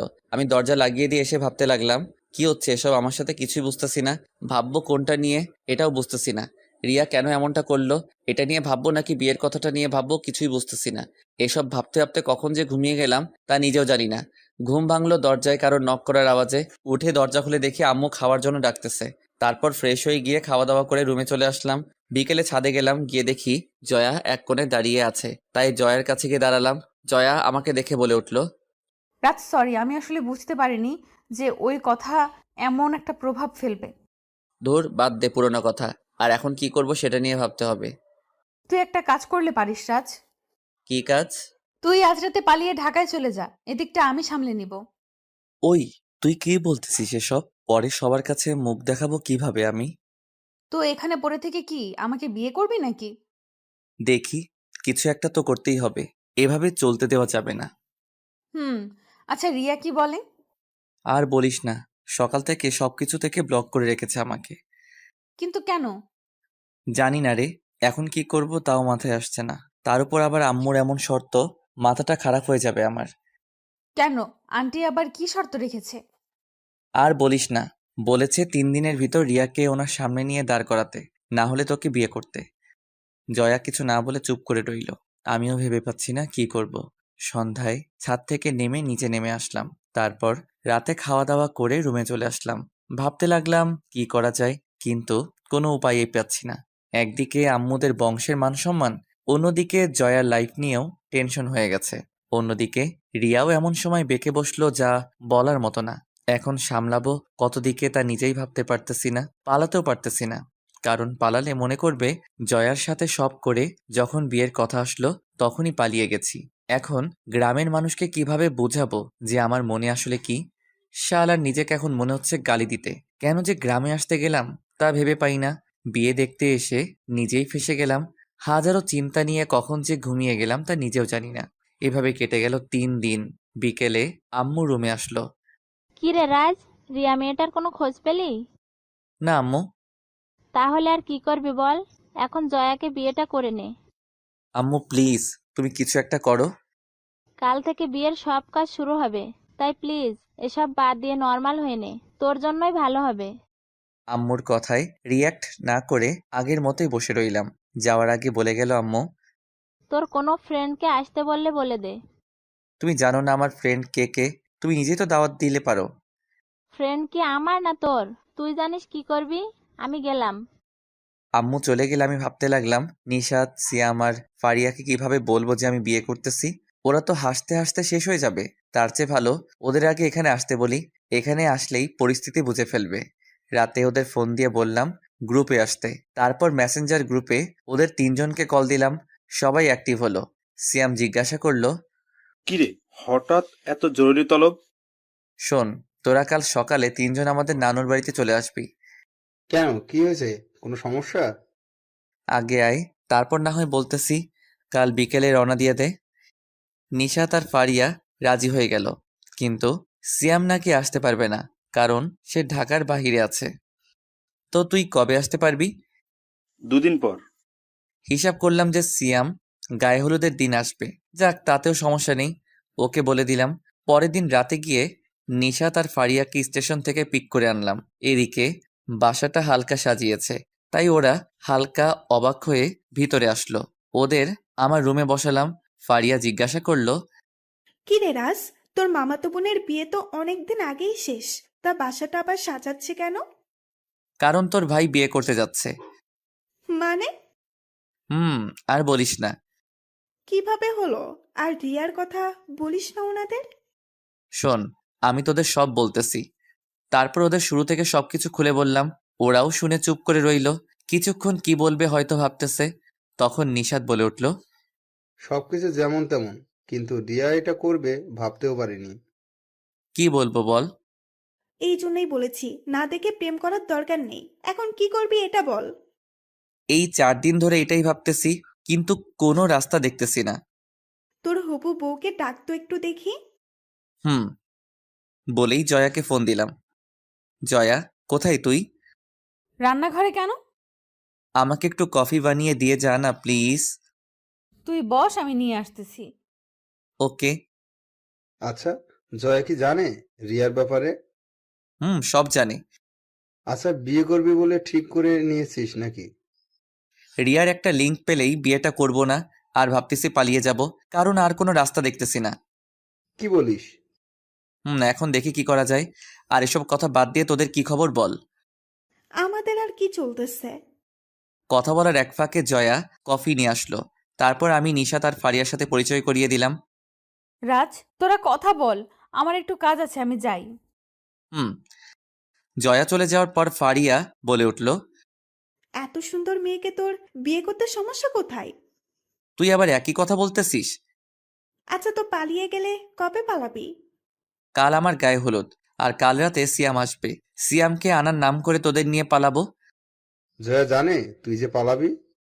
না, তবে চলে গেলে জয়া এদিকটা ঠিক সামনে দিবে, আমি জানি। তো আগেই পালাতে এসব করানোর কি দরকার ছিল? আরে এতদিন ভেবেই কুল পাইনি কি করব, তার উপর আবার এসব একের পর এক প্রেশার। হুম। আচ্ছা, তোরা ফ্রেশ হয়ে নে, খাওয়া দাওয়া করে ঘুমিয়ে যা, কাল আবার পালাতে হবে। তারপর ফ্রেশ হয়ে ওদের নিয়ে খাওয়া দাওয়া করে ঘুমিয়ে গেলাম। পরের দিনটা সেই ঝামেলার মাঝ দিয়ে গেল। সন্ধ্যায় সবকিছু শেষ করে 10টার দিকে সিয়াকে ফোন দিয়ে জিজ্ঞেস করলাম আর কতক্ষণ লাগবে আসতে। সিয়াম জানালো আধা ঘন্টা। তাই সবাইকে বলে আমরা 3 জন বেরিয়ে গেলাম। ফিরার আর নিয়ত নেই। স্টেশনে গিয়ে দেখি সিয়াম বসে আছে, তাই সিয়ামকে গিয়ে আগে সব খুলে বললাম। সিয়ামও সেম রিয়াকশন দিল। আচ্ছা, তাহলে চল ঢাকায় চলে যাই। বসে থেকে লাভ কি এখানে? রিয়ার খোঁজটা পেলেই হতো। রাতেই গিয়ে রিয়াকে ঢাকা থেকে নিয়ে এসে সবাইকে সব সত্যটা বলে দিতাম। তোদের কারো কাছে কোনো প্ল্যান থাকলে বল। কিসের প্ল্যান? যে রিয়াকে কিভাবে বের করব। নিশাত আর ফারিয়া কিছুই করতে পারল না। তখনই সিয়াম বলে উঠল, রিয়ার নাম্বারটা দে তো আমাকে। কেন, তুই কি করবি? আমার একটা কাজিন সিম কোম্পানিতে চাকরি করে, তাকে দিয়ে বের করে ফেলবো রিয়া কোথায় থাকে বা কার নামে সিম রেজিস্টার করা। কেমন হবে বলতো? গুড, নে তাড়াতাড়ি কর। তারপর সিয়াম তার কাজিনকে কল দিল। আমরা পাশে দাঁড়িয়ে রইলাম।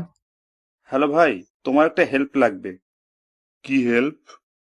একটা নাম্বার দিয়েছি তোমাকে, তুমি নাম্বারের সব ডিটেলস আমাকে দিবে। কিরকম লাগবে? মানে কার নামে সিমটা রেজিস্টার করা, তার ডিটেলস, আর সিমটা এখন কোথায় আছে তার লোকেশনটা শেয়ার করে দিবে আমাকে। ওকে, 5 মিনিট পর আমি তোকে টেকস্ট করে দিতেছি। বলেই ফোনটা রেখে দিল। আমি সিয়ামের কাছ থেকে ফোনটা নিজের হাতে নিয়ে বসে থেকে অপেক্ষা করতে লাগলাম। তখনই নিশাত বলে উঠল, চল রাজ, চা খেয়ে আসি, এর মাঝে এসে যাবে। হুম, চল। তোরা যা, আমি এখানে আছি। ওকে। হঠাৎ আমার ফোনটা বেজে উঠল। তাকিয়ে দেখি রিয়ার নাম্বার থেকে কল এসেছে। আমি রীতিমতো অবাক হয়ে গেলাম। তাড়াতাড়ি রিসিভ করলাম। রিসিভ করতে রিয়া বলে উঠল, রাজ, তোমার বিয়ে ঠিক হয়ে গেছে মানে? আগে বলো তুমি এতদিন কোথায় ছিলে? তোমাকে খুঁজতে খুঁজতে আমি পাগল হয়ে গেছি। আসলে আব্বু মোবাইল নিয়ে গিয়েছিল, তারপর সবকিছু আপু নিজেই করেছে। একটু আগে ফোনটা হাতে পেয়েছি, কিন্তু তুমি বিয়ে করছো মানে কি? কি করব বলো, পরিস্থিতি এমন। তুমি প্লিজ বিয়েটা করো না, তুমি পালিয়ে চলে এসো। বলেই রিয়া কান্না করতে লাগলো। দেখি কি করা যায়, আর পাগলামি করবা না বলে দিলাম। রাজ, তুমি আমাকে ভালোবাসো না? তাই তো এত কিছু সহ্য করতেছি। রাজ, তুমি। রিয়া আর কিছু বলার আগেই সিয়ামের কাজিনের ফোন থেকে মেসেজ আসলো, রিয়া আমি তোমাকে পরে ফোন দিচ্ছি। বলেই ফোনটা রেখে দিলাম। তারপর সিয়ামের মোবাইলের মেসেজ অপশনে গিয়ে সেটা ওপেন করলাম। ওপেন করতেই দেখি সিয়ামের কাজিন সব পাঠিয়ে দিয়েছে। আমি 420 ভোল্টের শক খেলাম ঠিকানাটা দেখে এর আগে ডিলিট করে দিলাম সিয়ামের মোবাইল থেকে। তারপর ওদের ডেকে নিয়ে আসলাম আমার কাছে। কিরে, ঠিকানা পেয়েছিস? আয় তোরা গাড়িতে ওঠ। ওকে। তারপর সবাই মিলে গাড়িতে উঠে বসলাম।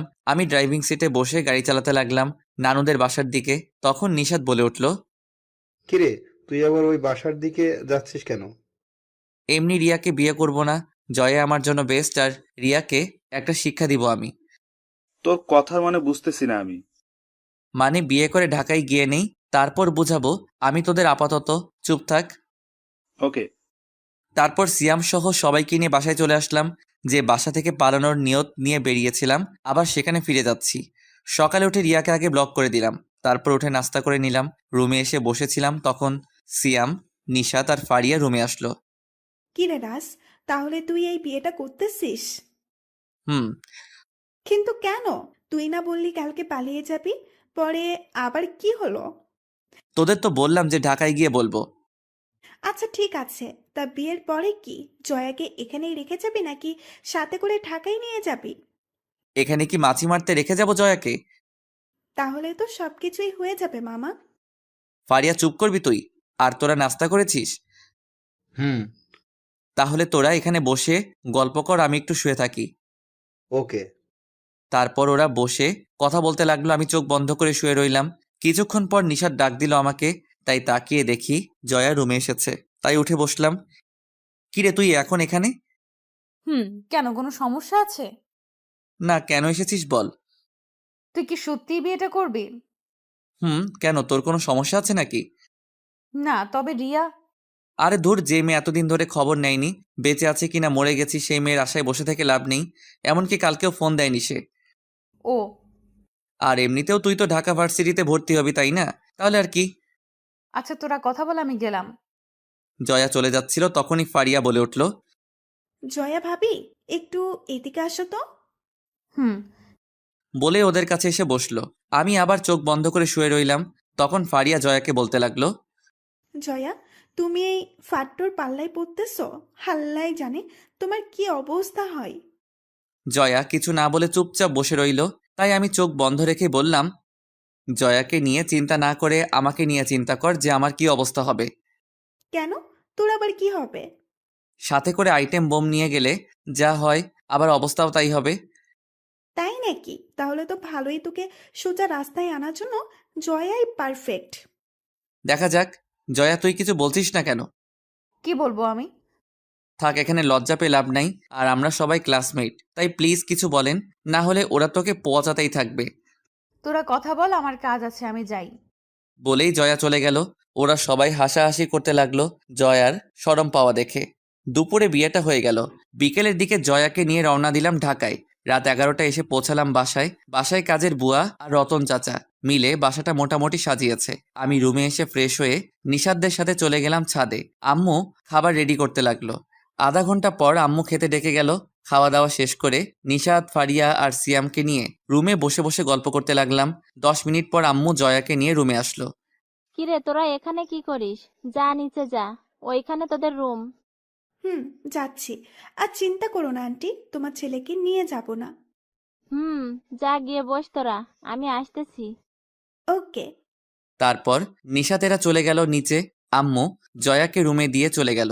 আমি খাটে চুপচাপ বসে রইলাম। আম্মু চলে যাওয়ার পর জয়া দরজা লাগিয়ে দিল। দরজা লাগিয়ে দিয়ে ঘুমটা খুলে ফেলে দিয়ে, এত বড় চাদরটা সেই দুপুর থেকে মাথায় দিয়ে রেখেছি। মানুষ কিভাবে পারে এইভাবে দিয়ে রাখতে? তুই পারিস না বলে কি সবাই পারবে না, এমন কোনো কথা আছে নাকি? তা তুই কি খাটে ঘুমাবি নাকি নিচে? মানে? মানে বুঝোস নাই? শোন, আমি এখনো বাচ্চা মেয়ে, তাই স্বামীর অধিকার খাটাতে আসবি না। সময় হলে আমিই তোকে বলবো। ওকে। আর হ্যাঁ, চাইলে তুই খাটে আমার সাথে থাকতে পারিস, তবে কোনো রকম চালাকি করার চেষ্টা করতে পারবি না। যদি করিস তাহলে নিচে শোয়াবো, বলে দিলাম। আর কোনো শর্ত আছে তোর? না, কেন? আচ্ছা, বিয়ে কি তুই আমাকে করেছিস নাকি আমি তোকে বিয়ে করেছি? তুই আমাকে করেছিস আর আমি তোকে করেছি। আচ্ছা, বাদ দে সব। অনেক রাত হয়ে গেছে, ঘুমালে ঘুমাতে পারিস। আর তুই না ঘুমালে আমাকে ঘুমাতে দে। তোকে ঘুমাতে না করেছি নাকি? তুই ঘুমা। ধন্যবাদ। বলেই শুয়ে গেলাম। শুয়ে শুয়ে ভাবতে লাগলাম যে অন্য 10টা লোকের মতো আমার আর বউয়ের ঘুমটা তুলে তার মায়াবী মুখটা দেখা হলো না। অন্যদের মতো আমার বউ আর সালাম করলো না। যাক, তাও মেনে নিলাম। কিন্তু সব থেকে আলাদা ব্যাপার হলো বাসর রাতে জয়ার শোনানো কথাগুলো। এসব কথা ভাবতে ভাবতে কখন যে ঘুমিয়ে গেলাম তা নিজেও জানি না। সকালে চোখ খুলে দেখি বাইরে রোদ উঠে গেছে, কিন্তু বুকে ভারী কিছু দিয়ে চাপ দিয়ে রেখেছে এমনটা মনে হলো। তাকিয়ে দেখি জয়া শুয়ে আছে, এখনো ঘুমাচ্ছে। তাই জয়াকে আস্তে করে ডাক দিলাম। জয়া ঘুমের মাঝে বলে উঠল, কি হলো, এত সকালে ডাকতেছিস কেন? কোথাও শুনেছিস নতুন বউ সকাল 7টা পর্যন্ত ঘুমাতে? কি, 7টা বেজে গেছে? হুম। জয়া চোখ খুলে তাকালো, তারপর নিজের উপস্থিতি আমার বুকে পেয়ে লাফ দিয়ে উঠে বসলো। তাই আমি বলে উঠলাম, কি হলো, কাল রাতে তো নিজেই গর্ব করে বলতেছিলি আমি যেন স্বামীর অধিকার খাটাতে না যাই, আর রাত না যেতে এভাবে জড়িয়ে ধরে বসে রইলি। ঘুমের মাঝে চলে গিয়েছিলাম, সরি। এখন ফ্রেশ হয়ে নিচে যা, তাড়াতাড়ি দেখ গিয়ে সবাই কি করতেছে। যাচ্ছি। বলেই জয়া ফ্রেশ হতে চলে গেল। আমি আবার দিলাম একটা ঘুম। ঘুম ভাঙলো জয়ার ডাকে। কিরে, নাস্তা করবি না? নিচে সবাই বসে আছে তোর জন্য। তোরা গিয়ে শুরু কর, আমি আসছি একটু পর। তাড়াতাড়ি আয়। বলেই জয়া চলে গেল। আমি উঠে ফ্রেশ হয়ে নিচে গিয়ে নাস্তা করে রুমে চলে আসলাম। রুমে বসেছিলাম, তখন নিশাতেরা আসলো। মনে মনে ভাবতে লাগলাম নিশ্চয়ই মজা ওড়াতে চলে আসছে ওরা, পারেও বটে। তখনই সিয়াম বলে উঠল, কি রে রাজ, কেমন কাটলো বাসর রাত? জীবনের সবচেয়ে স্মরণীয় দিন কাটলো আমার। তাই নাকি? তা জয়া নিশ্চয়ই অনেক আদর দিয়েছে, তাই না? জীবনের আদর দিয়েছে। তাই নাকি? তা কেমন সার্ভিস দিল? ফারিয়া, আমি মাঝে মাঝে ভাবনায় পড়ে যাই তুই ছেলে না মেয়ে। মেয়ে ছিলাম, কিন্তু তোদের সাথে চলতে চলতে ছেলে হয়ে গেছি। মাঝে মাঝে তোদের কথা শুনে আমিও কোনো মেয়েকে নিয়ে মাঝে মাঝে স্বপ্ন দেখি। এখন আমি যা জিজ্ঞেস করেছি তার উত্তরটা দে। সার্ভিস তো দেয় নাই, তবে কিছু রোমান্টিক কথা বলেছে। তাই নাকি? তা কি বলেছে? বলেছে যে আমি এখনো বাচ্চা, তাই স্বামী সাজতে আসবি না, আর এক খাটে থাকলে চান্স নিবি না বলে দিলাম। কি? কি না জি। জয়া এমন কথা বলবে বিশ্বাস হয় না আমার। কি মিষ্টি একটা মেয়ে। ওর সুন্দর চেহারাটা দেখে এসব বলছিস, আর আমি ওর চঞ্চল মনটা দেখেছি। আচ্ছা, একটা কথা বলতো। কি? তুই ওই বাসা থেকে পালিয়ে গেলি রিয়ার সাথে দেখা করবি বলে, কিন্তু তুই আবার ফিরে গেলি, কাহিনী কি? ভালো কথা মনে করেছিস নিশাত। তুই কাহিনী কি বলতো? আমি দুজনকেই বিয়ে করেছি। মানে? নিশাত আর ফারিয়া একসাথে বলে উঠলো। তখন পাশ থেকে সিয়াম বলে উঠল, রিয়া কালকে রাজকে কল দেওয়ার জন্য সিমটা চালু করছিল, আর তখনই আমার কাজিনের কাছে তার লোকেশন চলে যায়, আর উনি আমাকে লোকেশনটা শেয়ার করেন। তারপর আমি বুঝে যাই যে রাজ কেন কালকে বাসায় ফিরে এসেছে। ও, তার মানে? বাহ, রাজকে কি ঘুরালো এতটা দিন। যাক, অবশেষে ধরা খেয়েই গেল। তবে আমি এখন প্রতিশোধ নিতে চাই। মানে? 7 দিন আমাকে প্যারা দিয়েছে, আমিও তাকে কয়েক মাস প্যারা দিতে চাই। তোরা সঙ্গ দিবি কিনা বল। আমরা তো সব সময় তোর সাথে আছি, কিন্তু কিভাবে প্রতিশোধ নিবি এটা আগে বল। আমাকে একটু ভাবতে দে, আর তোরাও একটু ভাব, উপায় পেলে বলবি। ওকে। তারপর সবাই কিছুক্ষণ চুপ করে ভাবতে লাগলাম কিভাবে নিব।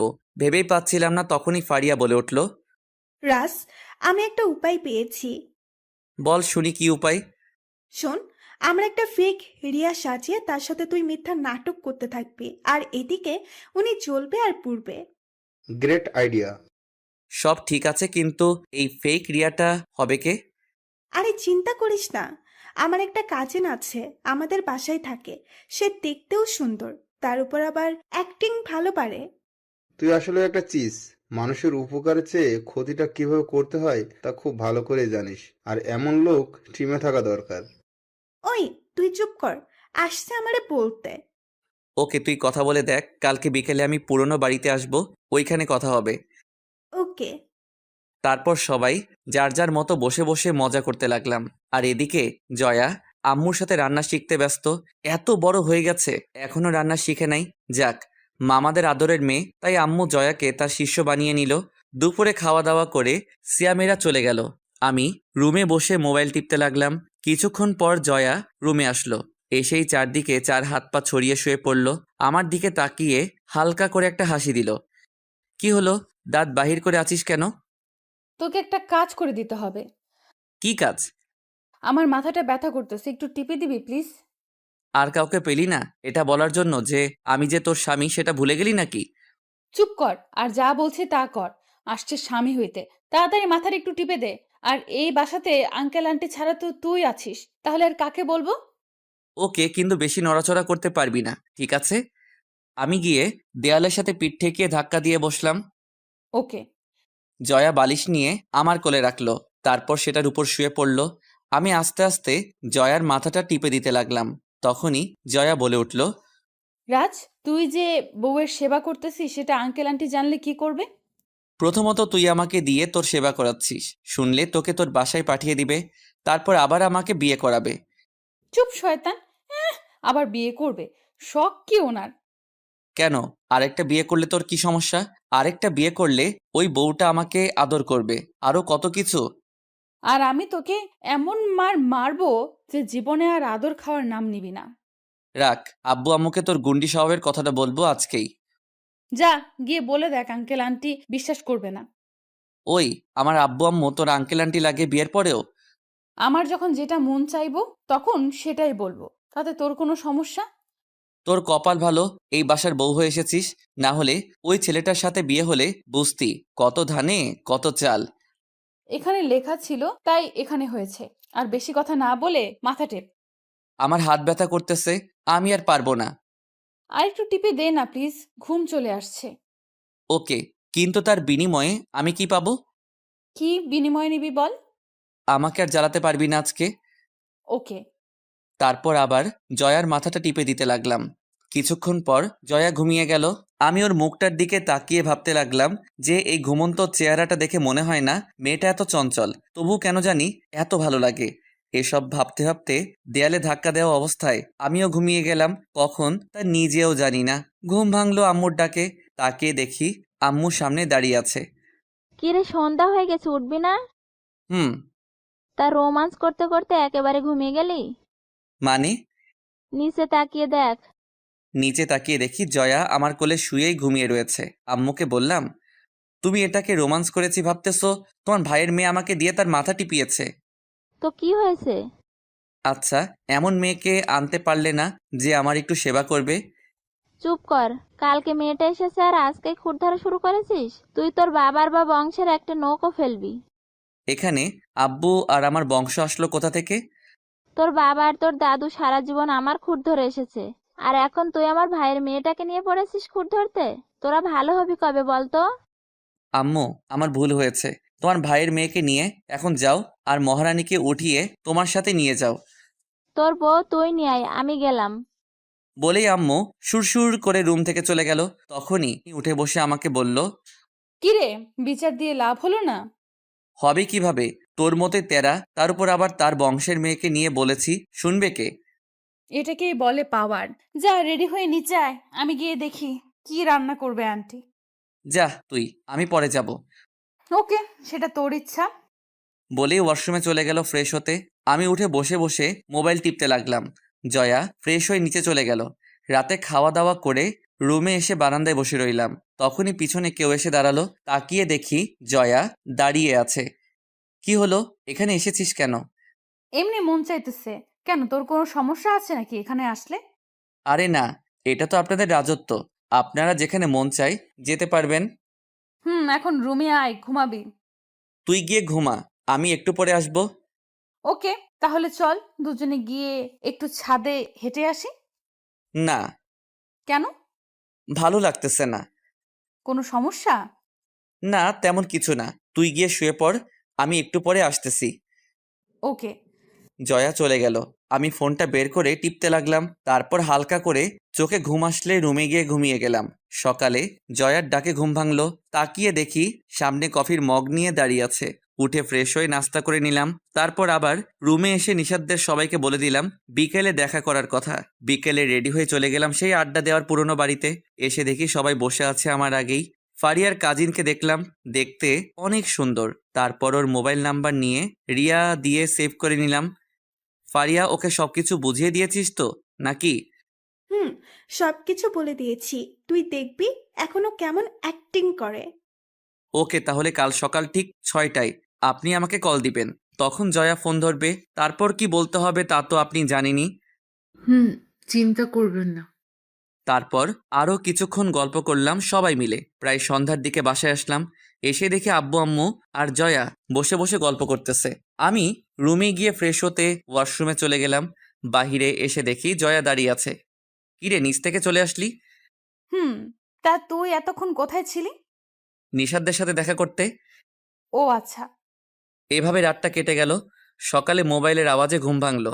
তাকিয়ে দেখি ফোন বাজতেছে, তাই আবার চোখ বন্ধ করে শুয়ে রইলাম। কিছুক্ষণ পর জয়ার ঘুম ভাঙলো। তারপর আমাকে হালকা করে ধাক্কা দিয়ে বলল, ওই রাজ, তোর ফোন বাজতেছে। আমি কোনো কিছু না বলে চুপচাপ শুয়ে রইলাম। আমি জানি জয়া বিরক্ত হয়ে নিজেই ফোনটা ধরবে। কিছুক্ষণ পর হঠাৎ জয়া বিরক্ত হয়ে ফোনটা ধরে বলল, হ্যালো, কে? ওই পাশে রিপ্লে শোনা যাচ্ছে না, তাই চুপ করে জয়ার কথাগুলো শুনতে লাগলাম। আপনি রিয়া মানে? কোন রিয়া, রাজের ফ্রেন্ড নাকি? আপনি মজা করেন আমার সাথে? আপনাকে রাজ ভালোবাসতো মানে? রাজ যে মেয়েকে ভালোবাসতো সেটা তো আমি। আপনি কে? ওই, মজা করেন আমার সাথে? আর আজকে ফোন দিতে যাব কেন আমি? আপনি আমার সাথে কথা বলেন। ওই, আমি হলাম রাজের স্ত্রী। এবার বলেন কি বলবেন। এবার আমি হালকা নড়ে উঠলাম। তারপর আস্তে আস্তে চোখ খুলে তাকালাম। দেখি জয়ার মুখ রাগে লাল হয়ে আছে। চোখে ঘুমের আর কিছুই জানি না এমন ভান ধরে বললাম, কি হয়েছে জয়া, কে ফোন দিয়েছে? আরে, মেয়েটা বলে তার নাম নাকি রিয়া। কি, রিয়া ফোন দিয়েছে? এদিকে দে ফোনটা। বলেই জয়ের হাত থেকে ছো মেরে ফোনটা নিয়ে নিলাম। তারপর জয়াকে শুনিয়ে বলতে বলতে বারান্দায় চলে গেলাম। রিয়া, কেমন আছো তুমি? ভাইয়া, জয়া কি বেশি রেগে আছে? ভালো আছি। তো তোমার এতদিন পরে আমার কথা মনে পড়লো? রাজ ভাইয়া জয়াকে আপনার আশেপাশে? খুব রাগ করেছি তোমার উপর। ও, তা এবার কি করব আমরা? শোনো রিয়া, আমি আজকে তোমার সাথে দেখা করব। তুমি বিকেলে আমার সাথে দেখা করতে পারবে? মানে? শুনো তাহলে, আজকে বিকেলে আমি তোমার সাথে দেখা করতেছি, ঠিক আছে? ওকে, কিন্তু কোথায়? তুমি বড় পুকুরের পাড়ে চলে আসো। ওকে, কিন্তু ফারিয়াকে সাথে নিয়ে আসবো ভাইয়া। অবশ্যই। ওকে, তাহলে রাখি এখন ভাইয়া। ওকে, বাই। তারপর হাসতে হাসতে রুমে ঢুকলাম। তাকিয়ে দেখি জয়া রাগী চোখে তাকিয়ে আছে। তাই জিজ্ঞাসা করলাম, কি হলো, এভাবে তাকিয়ে আছিস কেন? কে ফোন দিয়েছিল? আরে, রিয়া ফোন দিয়েছিল। কেন, রিয়া তোকে কেন ফোন দিয়েছে? আর এখন তোকে দিয়ে ওর কাজ কি? আসলে রিয়া আমার সাথে দেখা করতে চাইতেছে, তাই আজ বিকেলে দেখা করতে যাব। কি? তুই এখন তার সাথে দেখা করে কি করবি? আরে, যার সাথে এতদিন কথা বললাম তাকে না দেখলে কি হয়? ওই, তুই যার সাথে কথা বলেছিস সেটা ওই রিয়া নয়। মানে?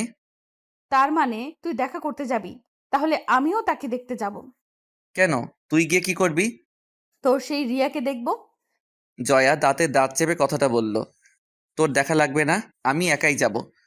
কেন, তুই কি ওই মেয়ের সাথে ডেটিং করতে যাবি নাকি যে আমি গেলে তোর সমস্যা? তোর থেকে যদি সুন্দর হয় তাহলে তো ডেটিংয়ে যাবই। জয়া আর কিছু না বলে এবার আরো রেগে লাল হয়ে গেল। আর কিছু না বলে ঠাস করে গালে একটা চড় বসিয়ে দিল। আমি হা হয়ে গেলাম। তখনই রাগী লুক দিয়ে আমাকে বলে উঠল, তুই শুধুই আমার, আর বিকেলে আমিও তোর সাথে যাব, কথাটা মনে থাকে যেন। বলেই রাগী লুক নিয়ে রুম থেকে বেরিয়ে গেল। আমি হা হয়ে এখনো তাকিয়ে আছি আর মনে মনে ভাবতে লাগলাম, এই জন্যই গুরুজনেরা বলে মেয়েদের বেশি রাগিও না, তাহলে কপালে খারাপ কিছু থাকে। আর আমার বেলায় খারাপটা গালে এসে পড়লো। এসব ভাবতে ভাবতে খাটে গিয়ে শুয়ে গেলাম। ঘুমটা ঠিকভাবে হয়নি, তাই ভাবলাম আরেকটু ঘুমিয়ে পূরণ করে নেই। তারপর আর কি, মনে মনে হাসতে হাসতে হারিয়ে গেলাম ঘুমের অতল গভীরে। ঘুম ভাঙলো গালে কারো নরম হাতের ছোঁয়ায়। চোখ খুলে তাকিয়ে দেখি জয়া পাশে বসে আছে আর চরমারা গালটায় হাত বুলিয়ে দিচ্ছে। আমাকে সজাগ হতে দেখে জয়া হালকা একটু নড়ে বসলো। তারপর নিচ থেকে বলে উঠল, সরি রাজ, আসলে তখন থেকে কি হয়ে গিয়েছিল তা নিজেও জানি না। হুম। বললাম তো সরি, এবার উঠে আয়, নাস্তা করবি। আমার খেতে মন চাইতেছে না, তুই যা এখন। দেখ, সরি বললাম তো, আয় এবার, আর হবে না বলছি। আর দোষ তোরও আছে। আমি আবার কি করলাম? তুই এত উল্টাপাল্টা কথা বলিস কেন? তাই তো রাগ উঠে গিয়েছিল। তাই বলে নিজের স্বামীকে চর মারবি? আচ্ছা যা, আর হবে না, এবার তো আয়, নাকি তোকে কোলে করে নিয়ে যাব। থাক, লাগবে না, তুই যা, আমি আসতেছি। ওকে। বলেই জয়া চলে গেল। আমি উঠে ফ্রেশ হয়ে নাস্তা করতে চলে গেলাম। নাস্তা করে এসে রুমে এসে ফারিয়াকে কল দিলাম। রাজ, বল। শোন, বিকেলে জয়াও আসবে আমার সাথে, তাই ওই মেয়েটাকে সবকিছু বুঝিয়ে দিস। আর তুইও আসিস, তবে দূরে কোথাও থেকে নজর রাখিস। ওকে, কিন্তু জয়া যদি কোনো কিছু জিজ্ঞাসা করে, যেমন কবে থেকে রিলেশন অথবা তুমি যে রিয়া, তার প্রমাণ দেখাও, এরকম কিছু বললে? আরে ওই মেয়েটাকে বলে দিবি যে 1 বছর ধরে রিলেশন ছিল আর প্রমাণ হিসেবে আমাকে জিজ্ঞাসা করতে বলবি। ওকে, তাহলে রাখি, বাই। ফারিয়া শোন শোন। বল, কি বলবি? আচ্ছা, তোর কাজিনের নামটা কি? প্রিয়া। কেন, তুই জানিস না? জানলে কি তোরে জিজ্ঞাসা করতাম। এখন ফোন রাখ। ওকে, বাই। ফারিয়া ফোনটা কেটে দেয়। আমি গিয়ে বারান্দায় বসে রইলাম। বিকেলে জয়া আর আমি রেডি হয়ে গেলাম সেই পুরোনো বাড়িতে। গিয়ে দেখে ওই মেয়েটা বসে আছে। আমি না চেনার ভান ধরে বললাম, আপনি কি রিয়া? তুমি নিশ্চয়ই রাজ। হুম। উনি কে? জয়াকে দেখিয়ে বলল প্রিয়া। ও হলো আমার ফ্রেন্ড। ও হাই, আমি রিয়া। জি, আমি জয়া। ও, আসেন বসেন। তারপর আমরা 3 জন বসে বসে গল্প করতে লাগলাম। জয়াকে পাত্তা না দিয়ে আমি আর প্রিয়া কথা বলতেছি। তখনই প্রিয়া হঠাৎ বলে উঠল, আচ্ছা, সকালে একটা মেয়ে ফোন ধরে বললো সে নাকি তোমার স্ত্রী। তুমি কি বিয়ে করে ফেলেছো? আরে না, ওইটা হলো আমার কাজিন, এমনিতেই মজা করে বলেছে। তুমি কিছু মনে করো না প্লিজ। ও, আরে সমস্যা নেই। আর চোখে জয়ের দিকে তাকিয়ে দেখি মেয়েটা রেগে একদম আগুন হয়ে গেছে, যা বলার মতো না। আমি সেদিকে পাত্তা না দিয়ে আবার প্রিয়ার সাথে কথায় মন দিলাম। হঠাৎ করে এক পর্যায়ে জয়া আমাকে ডাক দিয়ে বলে উঠল, রাজ, আমাকে একটা আইসক্রিম এনে খাওয়া। তুই নিজে গিয়ে নিয়ে আয়, আমি এখন ব্যস্ত আছি। তোকে আনতে বলেছি, তুই যা, আমি এই ফাঁকে একটু রিয়ার সাথে কথা বলে নেই। জয়ার দিকে তাকিয়ে দেখি পরিস্থিতি ভয়াবহ, তাই আর কথা না বলে চলে গেলাম আইসক্রিম আনতে। 5 মিনিট পর আইসক্রিম নিয়ে এসে দেখি জয়া একাই বসে আছে, প্রিয়া নেই। তাই জয়াকে জিজ্ঞেস করলাম, কি রে, রিয়া কোথায়? ওর একটা ফোন আসলো, তারপর উঠে চলে গেল। সত্যি বলছিস তো? আমি তোর সাথে মিথ্যা বলতে যাব কেন? আচ্ছা, পরে আমি সব জানতে পারবো। আর চল বাসায় যাই, এমনিতেই দেরি হয়ে যাচ্ছে। কোথায়? এতক্ষণ যে ওই রিয়া মেয়েটার সাথে কথা বললি তখন তো তোর দেরি হচ্ছিল না, আর এখন সে চলে যাওয়াতে এত ছটফট করছিস কেন? আরে না। আচ্ছা, রিয়াকে তোর কেমন লাগলো? জয়া এবার রাগ দেখিয়ে উঠে চলে গেল গাড়ির কাছে। আমি মনে মনে ভাবতে লাগলাম, যাক, আঘাতটা জায়গা মতো লেগেছে। এবার বুঝো কত ধানে কত চাল। আমিও জয়ার পিছন পিছন গাড়িতে গিয়ে বসলাম। কিরে, এইভাবে চলে এলি কেন? বাসায় চল, তারপর তোকে সব বলবো। ওকে। তারপর বাসায় এসে আমি রুমে এসে ফ্রেশ হয়ে নেই। তারপর বসে বসে মোবাইল টিপতেছিলাম। তখনই জয়া সামনে এসে দাঁড়ালো, তাই জিজ্ঞেস করলাম, কিরে, কিছু বলবি? এখন বলবো না, করে দেখাবো। মানে? তোর মানের গুষ্টি কিলাই কুত্তা। বলেই গলা চেপে ধরে খাটে শুইয়ে দিয়ে আমার বুকের উপরে উঠে বসলো। তাই জিজ্ঞাসা করলাম, কি হলো, মারতেছিস কেন? আমি তোর কি লাগি? এক হিসেবে কাজিন, আরেক হিসেবে বউ কেন? কাজিন মানে? এখনো কি তোর কাজিন আছে নাকি আমি? না, কিন্তু এসব বলতেছিস কেন? তুই ওই মেয়েটার সামনে আমাকে তোর ফ্রেন্ড বললি কেন? আমি কি তোর ফ্রেন্ড হই? আরে আমার ময়না পাখি, আমি যদি তখন রিয়াকে বলতাম যে তুই আমার বউ, তাহলে কি সে আমার সাথে কথা বলতো? কথা না বললে কি হতো এমন তোর? বলেই জয়া আরো জোরে চাপ দিয়ে ধরলো, তাই শ্বাস ফেলতে কষ্ট হচ্ছিল। তাই জয়াকে বললাম, আরে শ্বাস ফেলতে কষ্ট হচ্ছে, প্লিজ ছাড়। কোনো ছাড়াছাড়ি নাই, আগে বল এইসব বাদ দিবি কি না? আর ওই মেয়েটা আসলে রিয়া না? মানে? তুই যে রিয়া নামের মেয়েটার সাথে কথা বলতি, ওইটা আমারই একটা আইডি। ওই মেয়েটা নিশ্চয়ই কোনো মতলব আছে। তোর সহ্য হচ্ছে না, তাই তো এসব বানিয়ে মিথ্যে বলতেছিস। আমি তোকে বিশ্বাস করি না, ভিতরে ভিতরে জ্বলতেছিস তাই না? আমাকে বিশ্বাস কর, আমি সত্যিই বলছি। আর মেয়েটার সাথে তোর এমন কি সম্পর্ক যে আমাকে জ্বলতে হবে? রিয়াকে আমি ভালোবাসি, তাই এসব বলতেছিস। তবে এসব বলে লাভ নেই। জয়া আর কিছু না বলে বুক থেকে নেমে গেল। জয়ার মুখের দিকে তাকিয়ে দেখি মুখটা কেমন ফ্যাকাশে হয়ে গেছে। আমি কিছু বলে ওঠার আগেই রুম থেকে বেরিয়ে চলে গেল। রাতে খাওয়া দাওয়া করে রুমে এসে শুয়ে রইলাম, কিন্তু জয়া রুমে আসতেছে না। এক পর্যায়ে নিজের অজান্তেই ঘুমিয়ে গেলাম। ঘুম ভাঙলো হালকা আওয়াজে। ভালো করে খেয়াল করে বুঝলাম কেউ ফুপিয়ে কান্না করতেছে। মোবাইলে সময় দেখি প্রায় 2টা বাজতেছে। এমন সময় কে কান্না করতেছে? পাশে তাকিয়ে দেখি জয়া উল্টো দিকে মুখ করে শুয়ে আছে। আমি আস্তে করে জয়াকে ডাক দিয়ে বললাম, জয়া কি হয়েছে তোর? জয়া কোনো রিপ্লাই না দিয়ে চুপচাপ শুয়ে রইল। আমি কিছুক্ষণ সজাগ থাকার পরে আর কোনো শব্দ হচ্ছিল না, তবে বুঝতে পেরেছিলাম জয়া কান্না করতেছিল। আমাকে জ্বালিয়েছে অনেক, এবার নিজে একটু কেঁদে দেখুক কেমন লাগে। কাল সকালে সব ঠিক হয়ে যাবে। আমি কি বেশি কিছু করতেছি নাকি যা করতেছি তা কি সব ঠিকই হচ্ছে? এসব ভাবতে ভাবতে আবার ঘুমিয়ে গেলাম। সকালে ঘুম ভেঙে তাকিয়ে দেখি জয়া পাশে নেই। আমি উঠে ফ্রেশ হয়ে চলে গেলাম নাস্তা করতে। জয়া সবকিছু সাজাচ্ছে, আমাকে দেখেও না দেখার ভান ধরে রইল। তারপর সবাই নাস্তা শেষ করে ফেললাম।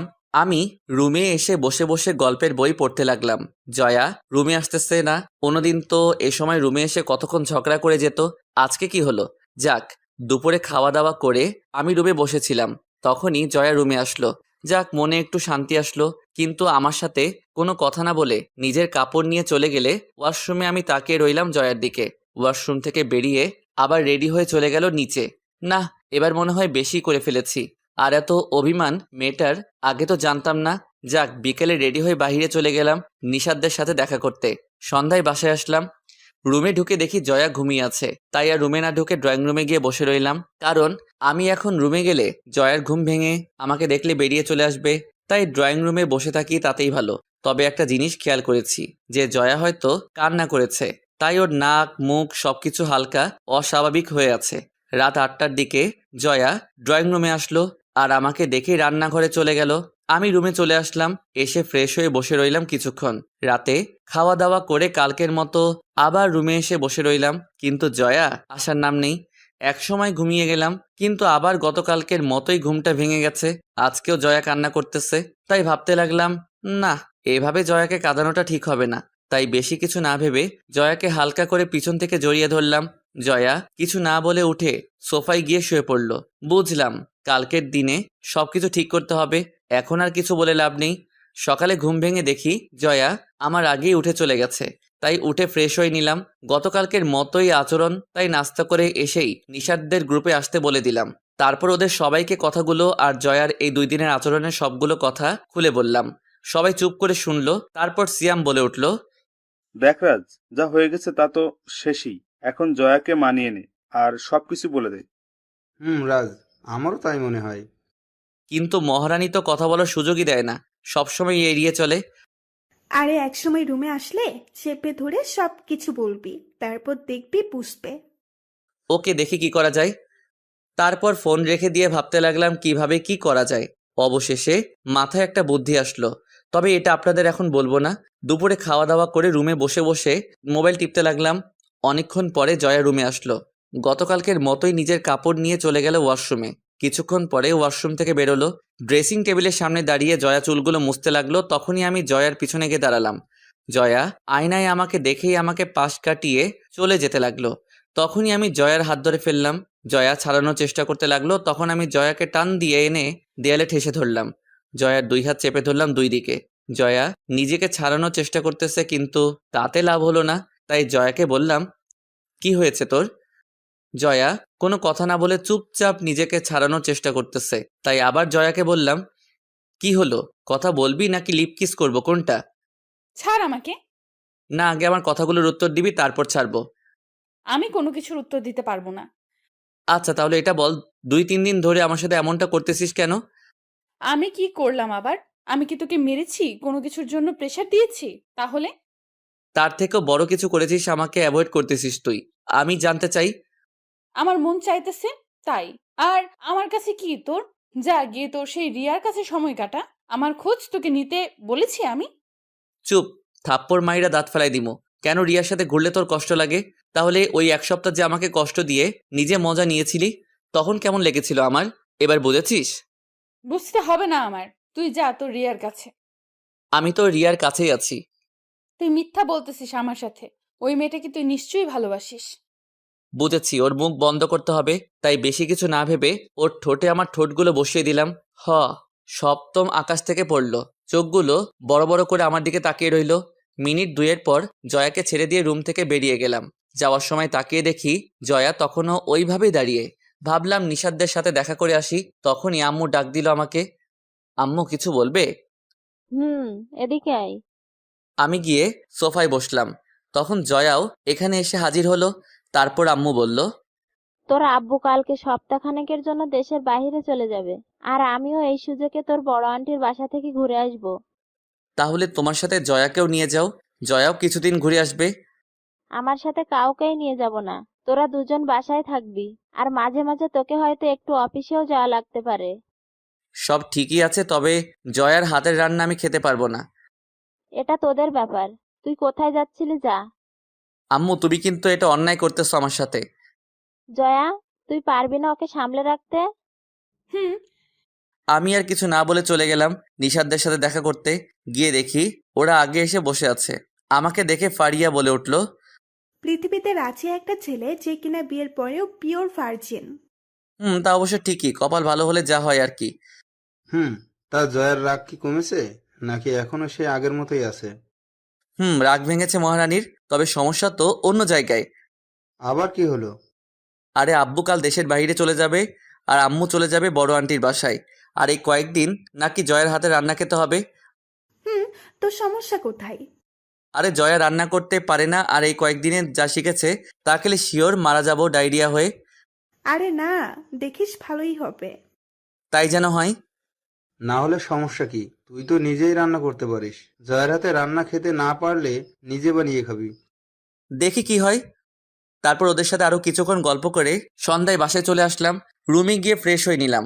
খাটে বসে বসে ফোন টিপতেছিলাম, তখন জয়া রুমে আসলো। এসে সোজা আমার সামনে এসে দাঁড়ালো। কি হলো, কিছু বলবি? না, তবে এখন তোকে মারবো। কেন, আমি আবার কি করেছি? দুপুরে তুই 2টা ভুল করেছিস, তাই কোনোটার শাস্তি আগে নিবি সেটা বল। আগে দোষগুলো শুনে নেই, তারপর ঠিক করব। প্রথমত তুই আমাকে কিস করেছিস, তারপর আবার আন্টির সামনে আমাকে পচিয়েছিস। প্রথমটাতে আমার কোনো দোষ নেই, আর আম্মুর সামনে আমি সব সত্যি কথা বলেছি। মানলাম আমার রান্নার হাতটা একটু খারাপ, তাহলে কিস করলি কেন? তুই অতিরিক্ত বকবক করিস, তাই চুপ করিয়ে দিয়েছিলাম তখন। জয়া কতক্ষণ রাগি চোখে তাকিয়ে থেকে চলে গেল। আমি আবার মোবাইল টিপায় মন দিলাম। রাতে খাওয়া দাওয়া করে ঘুমিয়ে গেলাম আমি নিজের মতো করে। তবে ঘুমটা আর বেশিক্ষণ টিকতে পারি নাই। ভারী কিছু চাপে ঘুমটা ভেঙে গেল। তাকিয়ে দেখি জয়া আমার পেটে মাথা দিয়ে শুয়ে আছে। মনে মনে হালকা হাসলাম যে মেয়েটা ঘুমটাও ঠিক শিখে নাই। জয়াকে ওর সিটে শুইয়ে দিয়ে আবার একটু ঘুমানোর ট্রাই করতে লাগলাম। তখন জয়া আবার এসে আমাকে জড়িয়ে ধরলো। এবার আর কিছু না বলে মাথায় হাত বুলিয়ে দিতে লাগলাম। তারপর ওর দিকে কিছুক্ষণ তাকিয়ে রইলাম। হঠাৎ করে চোখটা লেগে যায়। সকালে ঘুম ভেঙে যায় তাড়াতাড়ি। জয়া এখনো ঘুমাচ্ছে, তাই আমি আর জয়াকে না ডেকে নিচে গেলাম। গিয়ে দেখি আব্বু নাস্তা করতেছে। কিছুক্ষণের মাঝেই বেরিয়ে যাবে, তখনই আম্মু বলে উঠল, কিরে, এত তাড়াতাড়ি উঠে গেলি? না, এমনি ভালো লাগছিল না তাই। জয়া কি উঠেছে? তোমার ভাইয়ে জি নবাবের মেয়ে এত তাড়াতাড়ি উঠবে? চুপ, সব সময় আমার সহজ সরল ভাইজিটার পিছনে লেগে থাকিস। ওঠা লাগবে না, জয়াও আরো কিছুক্ষণ ঘুমাক। তোমাদের বংশের সবাই তুলসী পাতা, আর যত খারাপ আমরা বাবা ছেলেই। এই তো বুঝেছিস। নাস্তা শেষ করার পর আব্বু চলে গেল, আর আমি কফি নিয়ে রুমে গেলাম। গিয়ে দেখি এখনো ঘুমাচ্ছেন মহারানী, তাই আর ডাক দিলাম না। বিকেলে আম্মু চলে গেল বাসা থেকে, আর যাওয়ার আগে বাচ্চাদের মতো করে আমাকে বুঝিয়ে দিয়ে গেল জয়াকে যেন এই কয়েকদিন কষ্ট না দেই। এখন আম্মুকে কে বোঝাবে যে এই কথাগুলো জয়াকে বলা দরকার? রাতে খাওয়া দাওয়া করে একটু তাড়াতাড়ি ঘুমিয়ে গেলাম। সকালে জয়ের ডাকে ঘুম ভাঙলো। কি রে, নাস্তা করবি না? তুই যা, আমি আসতেছি। ফ্রেশ হয়ে চলে গেলাম নাস্তা করতে। গিয়ে টেবিলে বসতেই জয়া এনে রুটি সামনে দিল। রুটি দেখে আমি পুরাই হা হয়ে গেলাম। রুটি 3 ভাগের 2 ভাগ পুরা আর বাকি 1 ভাগ কাঁচা। জয়ার মুখের দিকে তাকিয়ে দেখি জয়াও চিন্তায় আছে। এগুলো খাবো কিভাবে, তাই জিজ্ঞেস করলাম, জয়া তুই খেয়ে নিয়েছিস? না, খাবো একটু পরে। ভালো করেছিস, না হলে এগুলো খেলে আমি শিওর দুজন ডায়রিয়া হয়ে মারা যাব। হুম, অনেক খারাপ হয়ে গেছে তাই না? চিন্তা করিস না, আমি অনলাইনে খাবার অর্ডার করে দিয়েছি, কিছুক্ষণের মাঝে চলে আসবে। ওকে। আচ্ছা, তুই ওই বাড়িতে কি করলি এত বছর, যে রান্নাটাও শিখলি না? ওইখানে কি শিখবো আর কি শিখবো না তা কি তোকে বলতে হবে? বেশি বকবক করলে দুপুরে বাসার খাবার খাওয়াবো বলে দিলাম। তুই যা রান্না করবি তাই খেতে পারবো না, আর অযথা খাবার নষ্ট হবে। তার চেয়ে ভালো আমি রান্না করব, তুই শুধু বসে বসে খাবি। তুই রান্না করতে পারিস? তো তোর মতো অকাজের লোক নাকি আমি? তাহলে আমি আর রান্না শিখে কি লাভ? তুই যেহেতু রান্না করতেই পারিস। চুপ কর, আসছে আমার হাতের খাবার সারা জীবন খেতে। বিপদে পড়ে করতেছি, আম্মু আসলে সবকিছু শিখে নিবি। ওকে, এখন নাস্তা আসলে রুমে নিয়ে আসিস। বলেই জয়া রুমে চলে গেল। আমি বসে বসে মোবাইল টিপতে লাগলাম। দুপুরে রান্না করতেছিলাম, তখনই জয়া আসলো রান্নাঘরে আর বলল, কয়জনের কপালে এমন স্বামী পড়ে বলতো? মানে? কয়জন মেয়ে এমন স্বামী পায় যে তার স্বামী তাকে রান্না করে খাওয়াবে? পাম দিতে এসেছিস? না, নিজের চাঁদ কপালের কথাটা বলতে আসলাম। ঠিক আছে, এবার যান এখান থেকে, এত বকবক করতে বলি নাই আমি। তোকে হেল্প করব? করলে পারিস, তাতে তুই কিছু শিখতে পারবি। কি হেল্প লাগবে বল? তুই সবজি কাটতে পারিস? সবজি কাটা তো আমার বাম হাতের খেলা। ও, তাহলে টমেটোগুলো একটু কেটে দে। জয়া টমেটোগুলো কাটতে লাগলো আর আমার দিকে তাকিয়ে মুচকি হাসতে লাগলো। তাই বললাম, ওই সাবধানে কাট, না হলে ছুরি হাতে লেগে যাবে। জয়া একটু ভাব নেওয়ার জন্য ছুরিটা ডান হাত থেকে বাম হাতে নিয়ে টমেটোগুলো কাটতে লাগলো। আমি নিজের কাজে মন দিলাম। হঠাৎ জয়া ওহ করে আওয়াজ করে উঠল। তাকে দেখি জয়া আঙুল চাপ দিয়ে ধরে আছে আর পাশ দিয়ে রক্ত বের হয়ে পড়তেছে। সাথে সাথে রুমে নিয়ে ব্যান্ডেজ করে দিলাম। রাগও হলো একটু, তারপর আমি আর কিছু না বলে রুমে শুইয়ে দিয়ে রান্নাঘরে চলে আসলাম। রান্না শেষ করে গিয়ে দেখি শুয়ে আছে। আমাকে দেখে উঠে বসলো। তাই বললাম জয়াকে, যা পারিস না তা নিয়ে ঘাটাঘাটি না করলে কি তোর পেট ভরে না? আর একটু হলে কি হতো দেখেছিস? জয়া কিছু না বলে চুপচাপ বসে রইল। যা ফ্রেশ হয়ে নে, খেতে হবে। জয়া কিছু বলল না, আঙুলে পলিথিন পেঁচিয়ে ওয়াশরুমে চলে গেল। খাওয়ার টেবিলে বসে দেখি জয়া হাত দিয়ে খেতে পারবে না, কারণ কেটেছে তাও ডান হাতটা। রাগটা আরো বেড়ে গেল। দেখলি পাকনামি করতে গিয়ে এখন নিজের হাতে খেতেও পারবি না। জয়া চুপ করে বসে রইল। তাই কোনো উপায় না দেখে নিজেই খাইয়ে দেবো বলে ঠিক করলাম। খাবারটা ওর মুখের কাছে তুলে ধরতেই জয়া আমার দিকে তাকালো। বুঝলাম জয়া কিছু একটা ভাবছে, তাই বললাম, তাকিয়ে থাকবি নাকি খাবিও, কোনটা? জয়া আর কিছু না বলে চুপচাপ খেতে লাগলো। জয়াকে খাইয়ে দিয়ে আমি নিজে খেয়ে নিলাম। তারপর আমি গিয়ে রুমে শুয়ে রইলাম। জয়া এসে আমার পাশে শুয়ে পড়ল। হঠাৎ জয়া বলে উঠল, আন্টির বাসায় না থাকলে অথবা হাতটা না কাটলে তো বুঝতামই না যে আমার স্বামীটা এত কেয়ারিং। পাটাও কেটে নে, তারপর সব জায়গায় না হয় কোলে করে আনা নেওয়া করে দিব। আইডিয়াটা খারাপ না, তবে অন্য কোনো একদিন। থাপ্পড় মাইরা দাঁত ফালাইয়া দিব। আমি মাঝে মাঝে ভাবি যে তোর অন্য কোথাও বিয়ে হলে কি হতো। তোকে এত ভাবতে কে বলেছে? আর এমন একটা কেয়ারিং ছেলে থাকতে খোদা আমার জুটি অন্য কারোর সাথে বাঁধবে তা হতেই পারে না। বেঁচে গেলি আর কি। যা ভাবিস ভাবতে পারিস, তবে আমাকে ছাড়া অন্য কোনো মেয়ের দিকে নজর দিলে তোর খবর আছে।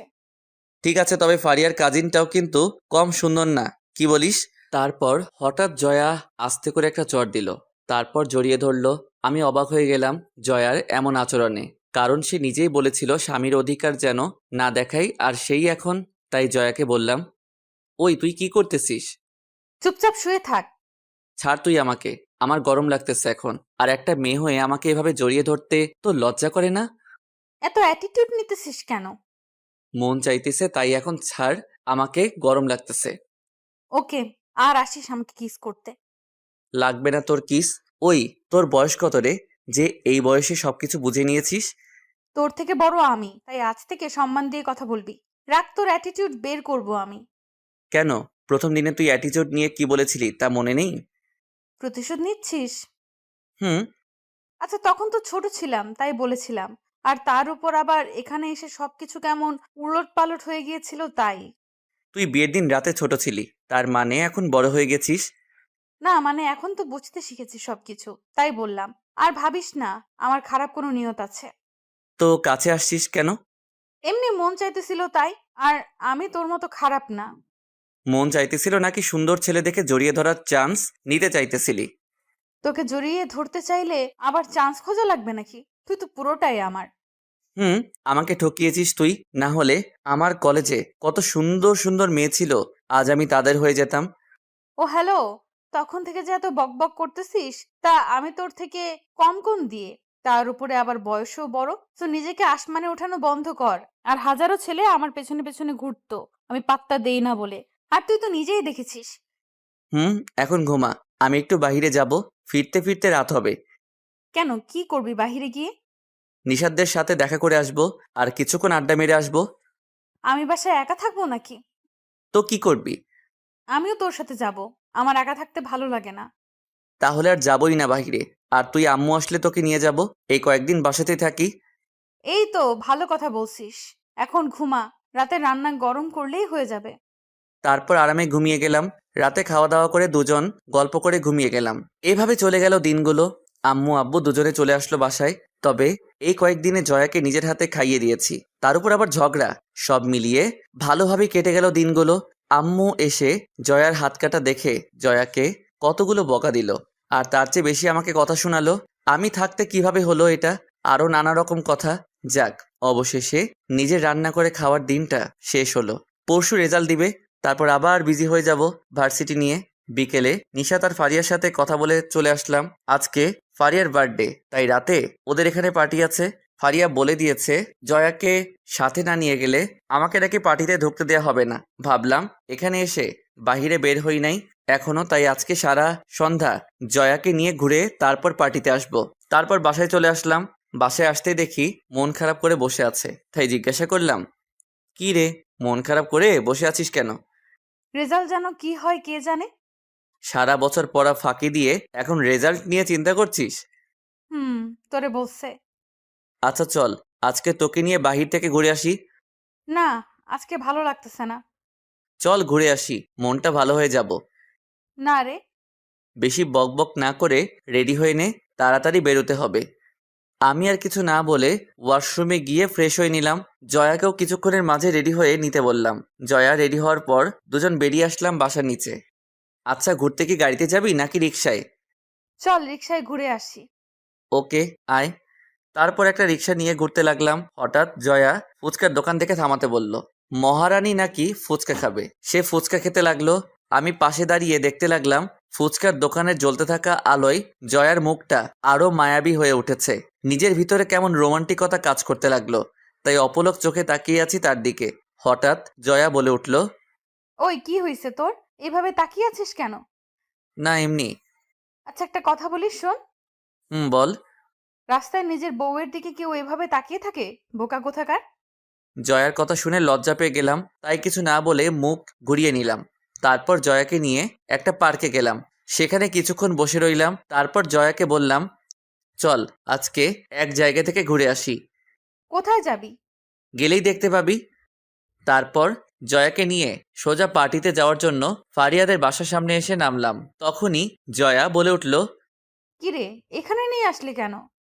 ভিতরে গেলেই দেখতে পাবি। তোর নিয়ত খারাপ নেই তো? মানে কি বলতে চাইতেছিস তুই? আমি অনেক ফিল্মে দেখেছি যে সুন্দরী মেয়েদের ভুলিয়ে ভালিয়ে বন্ধুদের বাসায় নিয়ে তারপর। থাপ্পড় খাওয়ার শখ হয়েছে তোর? চুপ করে আয়। এমন কিছু করার চেষ্টা করলে আমি আন্টিকে সব বলে দেব। আচ্ছা আয়, কি করব সেটা পরে দেখব। তারপর জয়াকে নিয়ে বাসার ভেতরে যেতে লাগলাম। তখনই হঠাৎ প্রিয়া সামনে পড়ল, তাই বললাম, হাই, কি অবস্থা? ভালো। হাই জয়া আপু। হাই। আপনারা ভিতরে আসেন। ভিতরে যেতে লাগলাম, আর জয়ার দিকে তাকিয়ে দেখি জয়া কিছুটা অবাক আর মুখে চিন্তার ছাপ নিয়ে আসতেছে। ভিতরে গিয়ে দেখি আরো বেশ কিছু মেহমান এসেছে, তাই প্রিয়া আমাদের একটা জায়গায় দাঁড় করিয়ে বলল, আপনারা এখানে দাঁড়ান, আমি আপুকে কি বলছি। ওকে। প্রিয়া চলে যেতেই জয়া বলে উঠল, কিরে, এই মেয়েটা এখানে কি করতেছে? আর তুই আমাকে কোথায় নিয়ে এসেছিস? আমার এক্স গার্লফ্রেন্ডের আজকে জন্মদিন, তাই ভাবলাম তোকে নিয়ে যাই। কই, তুই তো কোনো সময় বলিস নাই আমাকে। এটা বলার কি আছে? আর এসব নিয়ে এত মাথা ঘামাচ্ছিস কেন? আমি ছাড়া তোর আর কয়টা গার্লফ্রেন্ড আছে বলতো? মানুষ কি গণনা করে প্রেম করে নাকি? আচ্ছা, যার জন্মদিন সে যদি তোর এক্স গার্লফ্রেন্ড হয়, তাহলে এই মেয়েটা এখানে আসলো কোথা থেকে? এটা তো তার কাজিন। কি? তার মানে তুই তুই যে এত খারাপ তা আমি জানতাম না। আগে না জেনেই তো ভুল করেছিস। হুম, রাখ। আজকে আন্টিকে গিয়ে যদি আমি সব বলে তোকে বাসা থেকে না বের করেছি, তাহলে আমার নামও জয়া না। ওকে দেখবো কি করতে পারিস। জয়া আর কিছু না বলে চুপচাপ মন খারাপ করে বসে রইল। জয়ার এমন ফেস দেখে আমার হাসিতে ভিতরটা ফেটে যাচ্ছে। তখনই প্রিয়া এসে বলল, আপনাদের উপর আপু রেগে আছে, এত দেরি করে আসে। আর আপু বলেছে তার রুমে যেতে, বাকি দুইজনও ওইখানে আছে। ওকে। প্রিয়া চলে গেল। জয়া এখনো আগের মতোই মন খারাপ করে বসে আছে। তাই জয়াকে বললাম, জয়া আয় দেখা করে আসি। তুই যা, আমি যাব না। আমি এখানেই ঠিক আছি। ওকে, কিন্তু কেউ যদি ড্রিঙ্ক করে এসে তোকে তুলে নিয়ে যায় তখন আবার আমার দোষ দিবি না। বলেই যখন চলে আসতে যাব তখনই জয়াও আমার পিছন পিছন আসতে লাগলো। তাই বললাম, কি হলো, আমার পিছন পিছন আসতে লাগলি কেন? আমিও দেখব তোর সেই বিশ্ব সুন্দরী এক্স গার্লফ্রেন্ডকে। ওকে, আয়। তারপর জয়াকে নিয়ে ফারিয়ার রুমে গিয়ে ঢুকলাম। ফারিয়ার রুমে সিয়াম আর নিশাতো বসে আছে। তারপর ফারিয়াকে উইশ করলাম। জয়ার দিকে তাকিয়ে দেখি আমার দিকে রাগী লোক নিয়ে তাকিয়ে আছে। আমি ইশারায় জিজ্ঞেস করলাম কি হয়েছে। জয়া কিছু না বলে নিজের নখ দিয়ে জোরে আমাকে একটা চিমটি কাটলো। ব্যথায় আমি কুকিয়ে উঠলাম। তখনই ফারিয়া বলে উঠল, কিরে, কি হয়েছে রাস? এমন করলি কেন? একটা মশা কামড় দিয়েছে। ও তাই নাকি? তার সাইজ কত বড় হবে? মশাটা দেখতে একেবারে তোর সমান তো হবেই। তোরে বলছে। রাজ, তুই চুপ কর আর জয়াকে জ্বালাস না। এখন শোন, বিয়ার খাবি কেউ? এখন না, পার্টি শেষে। ওকে। তারপর পার্টি শুরু হয়ে গেল। সবকিছু শেষ করতে করতে রাত প্রায় 3টা বেজে যায়। তারপর জয়াকে নিয়ে বাসায় চলে আসি। রাস্তায় জয়া একটা কথাও বলেনি, শুধু চুপ করে বসেছিল। বাসায় এসে ফ্রেশ হয়ে বসতে দেখি জয়া এসে আমার সামনে দাঁড়িয়েছে। তাই জিজ্ঞাসা করলাম, কিছু বলবি? ফারিয়াদের বাসায় ওই মেয়েটা কেন গিয়েছিল? ফারিয়ার কাজিন প্রিয়া। ও, তার মানে তুই আমার সাথে নাটক করেছিলি এতদিন, তাও আবার এমন একটা বিষয় নিয়ে। তুই নিজেও তো করেছিস এতদিন, আর আমি একটু করলেই দোষ? কার দোষ এটা দেখে লাভ নেই। আজ থেকে তুই আর আমার সাথে কথা বলবি না। ওকে। জয়াও আর কিছু না বলে লাইট অফ করে পাশে শুয়ে পড়লো। আমি মনে মনে হাসতে লাগলাম জয়ার কথা শুনে। মেয়েটা অল্পতেই রেগে যায়, আর রাগলে যে জয়াকে অনেক কিউট লাগে তা সে নিজেই জানে না। তখনই হঠাৎ করে মনে পড়ে গেল জয়া রাগলে যে 2-3 দিন কথা বলে না, সেই কথাটা। যেই করে হোক এখনই ওর রাগ ভাঙাতে হবে, না হলে সকাল থেকে আর দেখাই পাবো না। তাই কোনো কিছু না বলে আস্তে করে পিছন থেকে জয়াকে জড়িয়ে ধরলাম। জয়া ছুটার চেষ্টা করতে লাগলো, আমিও ছাড়ার পাত্র না। অনেকক্ষণ চেষ্টা করার পর না পেরে অবশেষে বলে উঠল, ছাড় আমাকে। তুই কথা বলতে না করে এখন নিজেই আগে কথা বললি। তোকে ছাড়তে বলছি, ছাড়। ছাড়বো না। আর আমি তো আমার বউকে জড়িয়ে ধরেছি তো। তুই মানুষ ভালো না, তোর সাথে কথা নাই আমার। তুই শুধু আমাকে কষ্ট দিস। আচ্ছা বাদ দে ওইসব, এখন রাগ বাদ দিয়ে ঘুমিয়ে যা। না, তুই আমাকে ছাড়। না, ছাড়বো না। তবে খেয়াল করলাম জয়া এখন আর নিজেকে ছাড়ানোর চেষ্টা করতেছে না। আস্তে আস্তে নিজেকে গুটিয়ে আমার সাথে জড়িয়ে যাচ্ছে। মুখে মুখে বলতেছে ছেড়ে দিতে, আর মনে মনে অন্য কিছু। আমিও কম কিসে। এসব ভাবতে ভাবতে জয়া আবার বলল, ছাড় আমাকে। ওকে, যেমনটা তোর ইচ্ছা। বলেই জয়াকে ছেড়ে দিলাম আর ভাবতে লাগলাম এখনই হয়তো গালে থাপ্পড় অথবা বুকে কিল পড়া শুরু হবে। ভাবতে না ভাবতেই বুকে কিল পড়া শুরু হয়ে গেল। তাই ভাব নিয়ে জিজ্ঞাসা করলাম, কি হলো, মারতেছিস কেন? তুই আমাকে ছেড়ে দিলি কেন? তুই নিজেই তো বলতেছিলি ছাড়তে, তাই ছেড়ে দিয়েছি। বললেই ছেড়ে দিবি? কিছুক্ষণ ধরে রাখতে পারলি না? লে, এটা তো অন্যায় হচ্ছে আমার সাথে। চুপ শয়তান। বলেই জয়া মারার গতিটা আরেকটু বাড়িয়ে দিল। অবশেষে উপায় না পেয়ে আবার জড়িয়ে ধরলাম। জয়াও এবার চুপ হয়ে গেল আর নিজেকে আমার আয়ত্তে নিয়ে আসলো। নিজেকে ঘিরে ফেললো আমাকে দিয়ে। এভাবে দুজন চুপচাপ অনেকক্ষণ শুয়ে রইলাম। কিছুক্ষণ পর জয়া আমার চুলে হাত বুলিয়ে দিয়ে বলে উঠল, রাজ, তোকে একটা কথা বলি। বল। রাজ, তোকে জড়িয়ে ধরতে দিয়েছি বলে তুই এবার ফায়দা উঠাবি না প্লিজ। আমাদের বয়স এখনো হয় নাই। তা তুই বড় হবি কবে? মানে তোর বয়স হবে কবে? 1 বছর পরে আমি নিজেই তোর কাছে যাব। তার আগে আমাকে নিয়ে উল্টাপাল্টা চিন্তা করলে খবর আছে। বুঝলাম। এবার তোকে একটা ছোট্ট স্টোরি শোনাই। আচ্ছা বল। একটা ছেলে ছিল, অনেক বোকা, মানে সহজ সরল আর কি। তো ছেলেটার বউ তাকে অপছন্দ করতো সে বোকা বলে, তাই সে তাকে কষ্ট দেওয়ার জন্য কি করতো জানিস? কি? ছেলেটার বউটা প্রতিদিন ভালো ভালো রান্না করতো, তারপর ছেলেটাকে বলতো একটু মুখে নিয়ে দেখো তো কেমন হয়েছে। আচ্ছা তারপর? তারপর আর কি, একটু খেয়ে দেখার পর মেয়েটা ছেলেটাকে রুমে পাঠিয়ে দিত, বলতো এগুলো নাকি খাওয়ার বয়স ছেলেটার হয় নাই এখনো। মেয়েটা তো খুব খারাপ। বলতে গিয়েও থেমে গেল জয়া। জয়া কিছুক্ষণ ভেবে আবার বলে উঠল, ওই, তুই কি আমাকে এতগুলো কথা বললি? না, আমি তো তোকে একটা স্টোরি শোনালাম মাত্র, তাতে যদি তুই নিজের আচরণের মিল পেয়ে যাস তাতে আমি কি করতে পারি? চুপ শয়তান, ঘুমা এখন, বেশি বকবক না করে। ওকে, কিন্তু এটা বল তাহলে জড়িয়ে ধরতে বললি কেন? সত্যি বলবো? মিথ্যা বলে তোর কপালে খারাপ আছে বলে দিলাম। ওকে, আসলে আমার কোলবালিশ জড়িয়ে ধরে ঘুমানোর অভ্যাস, তাই তোকে জড়িয়ে ধরতে বলেছি। না হলে ঘুম ভালো হয় না আমার, তাই তোকে জড়িয়ে ধরে রাখতে বলেছি। জয়ার কথা শুনে আমি হা করে তাকিয়ে আছি, কি বলবো? শয়তান নিতে তাহলে এই কারণে আমাকে জড়িয়ে ধরতে বলল? আমি চুপ দেখে জয়া বলে উঠল, কিরে চুপ হয়ে গেলি কেন? কোলবালিশ কি কথা বলতে পারে? হালকা হেসে আমাকে জড়িয়ে ধরে শুয়ে রইল। তখনই আমি জয়াকে বললাম, আচ্ছা জয়া, একটা কথা বলো তো। কি কথা বল? আচ্ছা, ওই যে ছেলেটা তোর আর আমার নামে গ্রামে ওই কথাটা ছড়িয়েছিল, ওই ছেলেটা তো জানতো না তোকে দেখতে লোকজন আসতেছে, তাহলে সে জানলো কিভাবে? আমি বলেছিলাম তাকে। ও, তার মানে তোর কথাই ওই ছেলেটা এসব কথা ছড়িয়েছিল। হুম, কারণ ওরা যখন বলেছে আগামী 1 সপ্তাহে আবার এসে এঙ্গেজমেন্ট করে যাবে, তখনই মাথায় প্ল্যান আসে। আর ফয়সালকে ফোন দিয়ে বলি হেল্প করতে, আর ফয়সালও রাজি হয়ে যায়।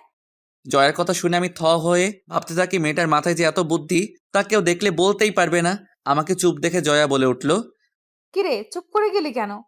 কিছু না, ঘুমা তুই, আমার ঘুম পেয়ে গেছে। জয়াও আর কিছু না বলে চুপচাপ শুয়ে রইল, আর আমিও কথাগুলো ভাবতে ভাবতে ঘুমিয়ে গেলাম। 2 দিন পর আমাদের রেজাল্ট বাহির হয়। সিয়াম, নিশাত, ফারিয়া সহ সবাই রেজাল্ট ভালো করলাম, আর আমাদের সবার থেকে ভালো রেজাল্ট হলো জয়ার। 2 দিন পর রাতে সবাইকে আমাদের বাসায় আসতে বলে দিলাম। সন্ধ্যায় সবাই বাসায় চলে আসলো। সবাই খাওয়া দাওয়া করবো একসাথে। রাতে আব্বু আম্মু সহ সবাই খেতে বসলো, নিশাত সহ সবাই এখানেই উপস্থিত। রাজ, কি ঠিক করলি? তুই কোথায় ভর্তি হবি? সবাই এক ভার্সিটিতেই ভর্তি হব। তাহলে জয়াকেও তোদের সাথে ভর্তি করে দিব। কি বলো, জয়া আমাদের সাথে ভর্তি হয়ে কি করবে? জয়াকে অন্য কোথাও ভর্তি করাও। কেন? দেখ, মেয়েটা একা একা কিভাবে চলাফেরা করবে, আর শহরেও তো মেয়েটা নতুন। আন্টি তো ঠিকই বলেছে, জয়া কেন অন্য কোথাও ভর্তি হবে? আর এমনিতেও তোদের সাথে ঝগড়া করে পেরে উঠি না, জয়া থাকলে আমার দল ভারী হবে।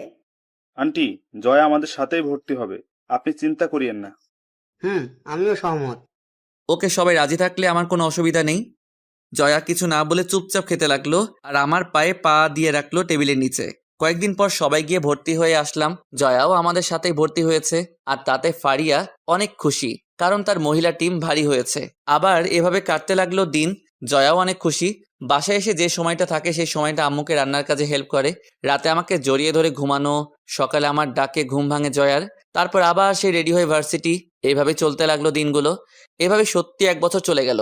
ভার্সিটিতে প্রথম সেমিস্টারে পরীক্ষা দেওয়া হয়ে গেলে কয়েকদিন ভার্সিটি বন্ধ পেলাম। বিকেলে ঘুমাচ্ছিলাম, তখনই মাথার চুলগুলোতে কেউ হাত দেওয়ায় ঘুমটা ভেঙে যায়। তাকিয়ে দেখি জয়া বসে বসে চুলে হাত বুলিয়ে দিচ্ছে। তাই আমি জিজ্ঞেস করলাম জয়াকে, কি রে, এখানে বসে আছিস কেন? জয়া কিছু না বলে জড়িয়ে ধরে শুয়ে পড়ল। আমিও কিছু না বলে জয়াকে জড়িয়ে ধরে শুয়ে রইলাম। রাতে খাওয়া দাওয়া শেষ করে কিছুক্ষণ টিভি দেখে রুমে আসলাম। রুমে এসে দেখি জয়া দাঁড়িয়ে আছে নীল রঙের শাড়ি পরে। জয়াকে শাড়ি পরতে দেখে আমি রীতিমতো হতবাক। আমি জয়ার কাছে গেলাম, কি রে আজকে হঠাৎ শাড়ি? এমনি ভালো লাগতেছিল না তাই। জয়ার পুরো শরীরের দিকে তাকিয়ে দেখি পুরো এক নীল পরি আমার সামনে দাঁড়িয়ে। ওর দুধে আলতা গায়ের রঙে নীল শাড়ি, যেন পুরো টাসকি খেয়ে বসে গেলাম। তখন জয়া বলে উঠল, কিরে এইভাবে বসে গেলি কেন? দেখ প্লিজ, শাড়িটা পাল্টে আয় তুই, কেন? না হলে কি করতে কি করে ফেলি তা নিজেও বলতে পারি না। কি করবি শুনি? বলেই জয়া আমার সামনে এসে দাঁড়ালো। আমি ওর নাভির দিকে তাকিয়ে রইলাম। আমি কি ভেবে যেন নজরটা নামিয়ে নিলাম। তখন জয়া বলে উঠল, কিরে তুই নজর নামিয়ে ফেললি কেন? যেখান থেকে নজর নামিয়েছিলি সেখানে তাকা বলছি। এবার আরো অবাক হয়ে জয়ার দিকে তাকালাম। জয়া মুচকি হাসলো। আমি জয়ার কোমর জড়িয়ে ধরলাম। জয়ার পেটে একটা কিস করতেই জয়া কেঁপে উঠল। তারপর জয়া আমার কোলে বসে গেল। আমি বললাম, বিয়ের 1.5 বছর পর বাসরাত করতেছি, এটার ইতিহাস হওয়া দরকার। তো কি হয়েছে? আমাকে বড় হওয়ার জন্য সময় লাগবে তা নিয়েছিলাম আমি। ও তাই নাকি? তা আর কিছু বলতে দিল না। বলা শেষ করার আগেই জয়া আমাদের 4 ঠোঁট এক করে দিল। আমি ওর কাণ্ড দেখে হা করে দেখছিলাম জয়াকে। তারপর আর কিছু বলার নেই, আর কিছু বললে বেশি হয়ে যাবে, তাই গল্পটা এখান পর্যন্তই থাক। প্রতিদিন ভালোবাসার নতুন নতুন গল্প পেতে চ্যানেলটি সাবস্ক্রাইব করে পাশে থাকা বেল বাটনে ক্লিক করুন।